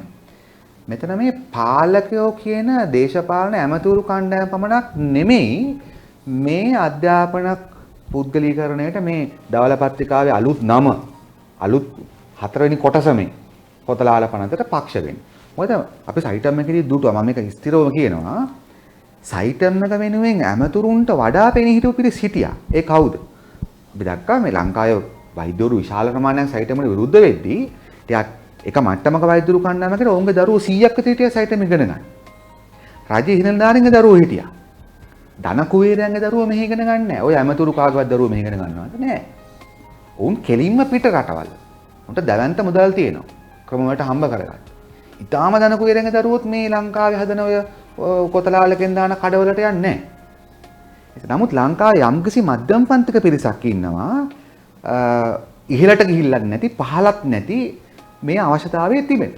අන්න ඒ පිරිස තමයි ඇත්තටම දැන් රජයේ ආයතනවලත් සමාජ ඉහළ තැන්වලත් රැඳී සිටීමේ ඔවුන්ගේ පිරිස කොටසක්. ඔවුන් තමයි දැන් මේ ආණ්ඩුව පලියක් වශයෙන් පාවිච්චි කරන්නේ. ඉතින් මම හිතන්නේ අපි කනගාටු වෙනවා මේ පිරිස පොදු අරගලට දායක නොවීම පිළිබඳ. නමුත් ඔවුන් තමයි ඇත්තටම මේ ශිෂ්‍ය ව්‍යාපාරය හරමයි මෙහෙමයි ආචාර්යවරු මෙහෙමයි හරමයි නේ ආචාර්යවරු 106 දිනා ගන්න ගියා පඩි වැඩි කරගත්තා විතරයි. ඔහොම දේවල් තියෙනනේ වෙයි. සාධාරණ විවේචන තියෙන්න පුළුවන්. ඒ මම හිතන්නේ මෙතන දැන් අපි තේරුම් ගන්න නිසා ඇමතිවරු කණ්ඩායම පමණක් නෙමෙයි පෞද්ගලික අධ්‍යාපන කඩ දාන්න හිටන් ඉන්න කට්ටියක් දාලා තියෙන අය. මේක ලොකු භූමිකාවක් කරනවා. පුද්ගලිකව දන්නවා. ඔවුන් ලෑස්ති පිට ඉන්නවා වේගෙන් මේක සම්මත 6 සම්මත වුණා නම් කතානායකතුමා 8 අස්සම් කරා නම් 9 ඉඳලා කෙලින්ම වැඩ පටන් ගන්නවා. ඒ නිසා ඔවුන් මේ අර මිතුරු වෙසින් ඉන්න සතුරා. ඒ වගේම ඉතින් ඒ නිසා මම හිතනවා අපිට පොදු සටනක් මෙතන තිබෙනවා. මේ සටන කොතලාල පනත පරාජයටපත් කරගත්තට අපි හිතමු කොතලාල සටන දැන් දැවැන්ත ගුරුවරගලයක්. මම හිතන්නේ ලංකා ඉතිහාසෙත් දැවැන්තම ගුරුවරයා. නේ අපි දකිනවා මේ මහා දැවැන්ත ජවය ඔවුන්ගේ සටනේ ප්‍රධාන සටන් පාර. මන් දුටුවා රෝවල් සෙරමික් ශාඛාවේ ටයිල් හදන කම්පැනි එක ඔවුන් තරුණ කම්කරුවෝ. ඔවුන් විශ්වවිද්‍යාල ගියපු නැති අය වැඩි ප්‍රමාණයක්. හැබැයි ඔවුන් දානවා මේ අධ්‍යාපන මිලිටරිකරණයට එරෙහිව. විකුණීමට එරෙහිව ඒගොල්ලන් මේ මොකද ඔවුනුත් වැඩි ප්‍රමාණයක් සමහර විට කාර්මික ඉංජිනේරු වෙලා රෝයල් සෙරමික් එකට එන්න හිටපු අය වෙන්න තිබුණා ලංකා විශ්වවිද්‍යාල ගේට්ටු ලොකුලා තිබුණා. හරි. ඔවුන් අධ්‍යාපනය නිරපපු අය. හැබැයි ඔවුන් අද නොමිලේ අධ්‍යාපනයට සටන් කරනවා. ඒ නිසා අපිට පේනවා ලොකු බලවේගයක් එකතු වෙමින් තිබෙනවා කියලා. ඒ නිසා මම හිතනවා දැන් ඒගොල්ලෝ 6 පෙරදුනොත් ඒගොල්ලෝ 7 ඉඳලා පටන් ගන්නවා. මේ ආණ්ඩුව අර කණ්ඩායමයි ආයි තව කවරයක් දාලා ඕක ගේන්නේ. මේක මෙගා ටෙලි නාට්‍ය. මේ මෙගා ටෙලි නාට්‍ය ඒගොල්ලෝ එක එක නම් වලින් ගේනවා. එකම ටෙලි නාට්‍යනේ අධිකාර සභාවේ පොයි channel එකේ එක එක නම් වලින් පෙන්නන්නේ. ඒ වගේ. ඒ නිසා මේ මෙගා ටෙලි නාට්‍ය පරාජයටපත් කරලා අධ්‍යාපනයේ සැබෑ අරමුණු වෙනුවෙන් නොමිලේ අධ්‍යාපන ක්‍රමය ආරක්ෂා කරගෙන යන වැඩසටහනකට මම කියන්නේ සමාජවාදී සමාජ පරිවර්තනයකට මේ රටේ මහජනතාව එකරාශී විය යුතුමයි මේ මෙගා ටෙලි නාට්‍යයෙන් බේරෙන්න. එතකන් මම හිතනවා ශිෂ්‍ය ව්‍යාපාරයටත් සමාජවාදී ශිෂ්‍ය සංගමයටත් ආචාර්ය සංගමයටත් මම හිතන්නේ අඛණ්ඩ අරගලයක් තියෙනවා පොදු ජනතාවටත් අඛණ්ඩ අරගලයක් තිබෙනවා. ලංකාවේ කොන්දෙන් කොටසක් වෙච්ච කන්නංගර මැතිතුමාගේ අධ්‍යාපනය බේරගන්න. ඒ නිසා මම නම් කියන්නෙම අපි සමාජවාදය වෙනුවෙන් සටන් කරමු. සමාජවාදය තමයි හොඳම අධ්‍යාපන ක්‍රම ලෝකෙට දීලා තිබෙන්නේ. ඒ අයිතිවාසිකම් වෙනුවෙන් සටන් කරමු. එතකන් කන්නංගර ප්‍රතිපත්තිය අර ගැනීම වෙනුවෙන් අපි ඔක්කොම සටන් කරලා මේ කොතලාල පනත පිළිබඳ අවබෝධකුත් ජනතාවට ලබා දීලා එය පරාජයටපත් කිරීම මම හිතන්නේ අපි කළ යුතු අපේ පුරවැසි වගකීමක් වෙනවා. අපේ සංවාදයේ වෙලාව අවසන් වෙමින් යන්නේ මේ අවසාන වශයෙන් මම හිතනවා ශිෂ්‍ය ව්‍යාපාරයේ මේ වෙනකොට මේ සටන ඉතා ඉහළ තැනකට ගෙනත් තියෙනවා. මම හිතනවා විශ්වාස කරනවා අපේ පෙර පරම්පරාව විදිහටම මේ පරම්පරාවත් මේ පනත පරාජයටපත් කරලා මේ සටන අවසන් කරයි කියලා. ඒ සඳහා ශක්තිය ධෛර්ය ශිෂ්‍ය ව්‍යාපාරයට තියෙනවා. මම හිතනවා ඒ වෙනුවෙන් දෙව්ප්‍රිය සහෝදරලාට ශිෂ්‍ය ව්‍යාපාරයට කරන්න තියෙන වැඩ ටික වගේම තව ඉස්සරහට වැඩ ගොඩක් ඉතුරු වෙලා තියෙවි කියලා. ඔබට අවසාන වශයෙන් අපේ රටට කියන්න මොනවා හරි පණිවිඩයක් තියෙනවද? මම කලින් කිව්වා වගේම දැන් මේ වෙනකොට ගත්තොත් එහෙම අපේ රටේ ශිෂ්‍ය ව්‍යාපාරයේ ආචාර්යවරු අනිත් වෘත්ති සමිති ඒ සියල්ල අද වෙද්දී මේ සටනත් එකතු කරන්න හැකියාව හම්බෙලා තියෙනවා. ඒ වගේ තමයි වුන් සටන් කරමින් ඉන්නේ. අර දුවන සහෝදරයෙක් කිව්වා වගේ ඇත්තටම අපේ රටේ සමහර වෘත්ති සමිතිවල ඉන්න සහෝදරවරු ඒ සහෝදරියෝ ඔවුන්ට නිදහස් අධ්‍යාපනයේ යන්න තියෙන ඉහළම තැනට යන්න හැකියාව ලැබෙන්නේ නැති වෙන්නේ නැති. ඒ කියන්නේ අපේ රටේ තියෙන නිදහස් අධ්‍යාපනයේ තියෙන සීමාකම් නිසා ඒ හැකියාව ලැබෙන්නේ නැති වෙන්නේ නැති. හැබැයි අද ඔවුන් පවා මේ සටනේ ඉන්නවා. ඉතින් ඒ නිසා මේ වගේ සැලකිය යුතු බලයක් ප්‍රමාණයක් මෙහෙම සටන් කරමින් ඉන්න අවස්ථාවක ආණ්ඩුව පැත්තේ කලාකරුවොත් ලොකු මැදිහත්වීමක් කරනවා.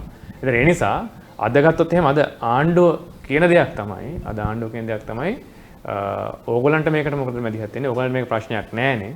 මේක ප්‍රශ්නයක් කරනවා නම් ප්‍රශ්නයක් වෙන්නේ කොතලාල ආරක්ෂක විශ්වවිද්‍යාලේ ඉන්න ශිෂ්‍යයින්ටනේ. එතකොට ඒගොල්ලන්ට තියෙන එකක් ගැන ඇයි ඕගොල්ලෝ කතා කරනවා වගේ ප්‍රශ්නයක් කතා කරනවා. එහෙම නෙමෙයි.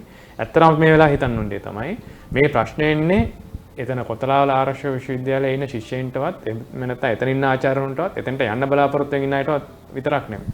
මේක අපේ රටේ සමස්ත අධ්‍යාපන ප්‍රශ්නයක්.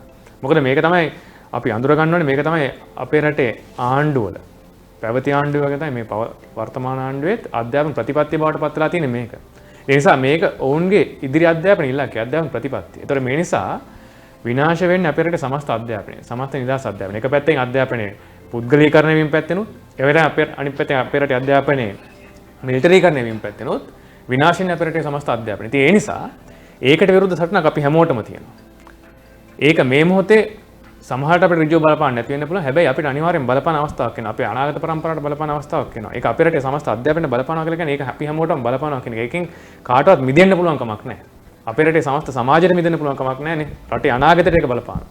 ඒ නිසා ඒකට එරෙහි සටනක් ඉතිහාසය වගේ මදරක් තියෙනවා. ඉතින් සමාජ වෛශිෂ්ට්‍යංගයේ විදිහට අපිටත් ඒ වගේම තමයි ශිෂ්‍ය ව්‍යාපාරයට අනෙක් වෘත්ති සමිති ඒ වගේ තමයි මේ රටේ සමස්ත ජනතාවට මේ සටන මැදිහත් වීමේ අනිවාර්ය අවශ්‍යතාවය මේ මොහොතේ තියෙනවා. ඉතින් ඒ වගේම තමයි අපි මේ මොහොතේ කියනවා අපි ඉතිහාසය මෙවැනි ජනතා ද්‍රෝහී අපේ රටේ නිදහස් අධ්‍යාපනයට හානි කර අපේ රටේ අනාගතයට හානි කර අපේ රටේ ශිෂ්‍යයන්ට හානි කර ශිෂ්‍යයන්ගේ අනාගතයට හානි කර ඒ සියලු අනපනත් පරද්දන්න හැකියාව ශිෂ්‍යයාට හැකියාව තිබුණා.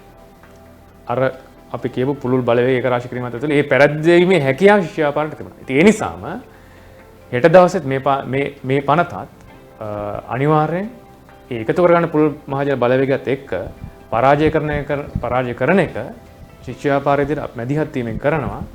ඒ සඳහා අනිකුත් සියලු සංවිධාන සමස්ත ජනතාවත් ඒක රාශි වෙන්න කියන ආරාධනාවත් අපි මේ මොහොතේ කරනවා. හොඳයි ආදරණීය සහෝදර සහෝදරියනි හිතවතුනි නිදහස් අධ්‍යාපනය රැක ගැනීම ඇත්තටම අපේ යුතුයකමක් නෙවෙයි වගකීමක්. ඒක අපේ රටේ අනාගතය අපේ රටේ ජනතාවගේ අනාගතය පිළිබඳ ප්‍රශ්නයක්. ලෙෆ්ට් ලයින් හැම වෙලාවෙම ඒ වෙනුවෙන් කොන්දේසි විරහිතව පෙනී සිටිනවා. අපි ඔබෙන් ඉල්ලා සිටිනවා. අපේ අනාගතය වෙනුවෙන් අපේ රටේ අනාගතය වෙනුවෙන් ඒ වෙනුවෙන් කොන්දේසි විරහිතව පෙනී සිටින්න කියලා බොහොමත්ම ස්තුතියි.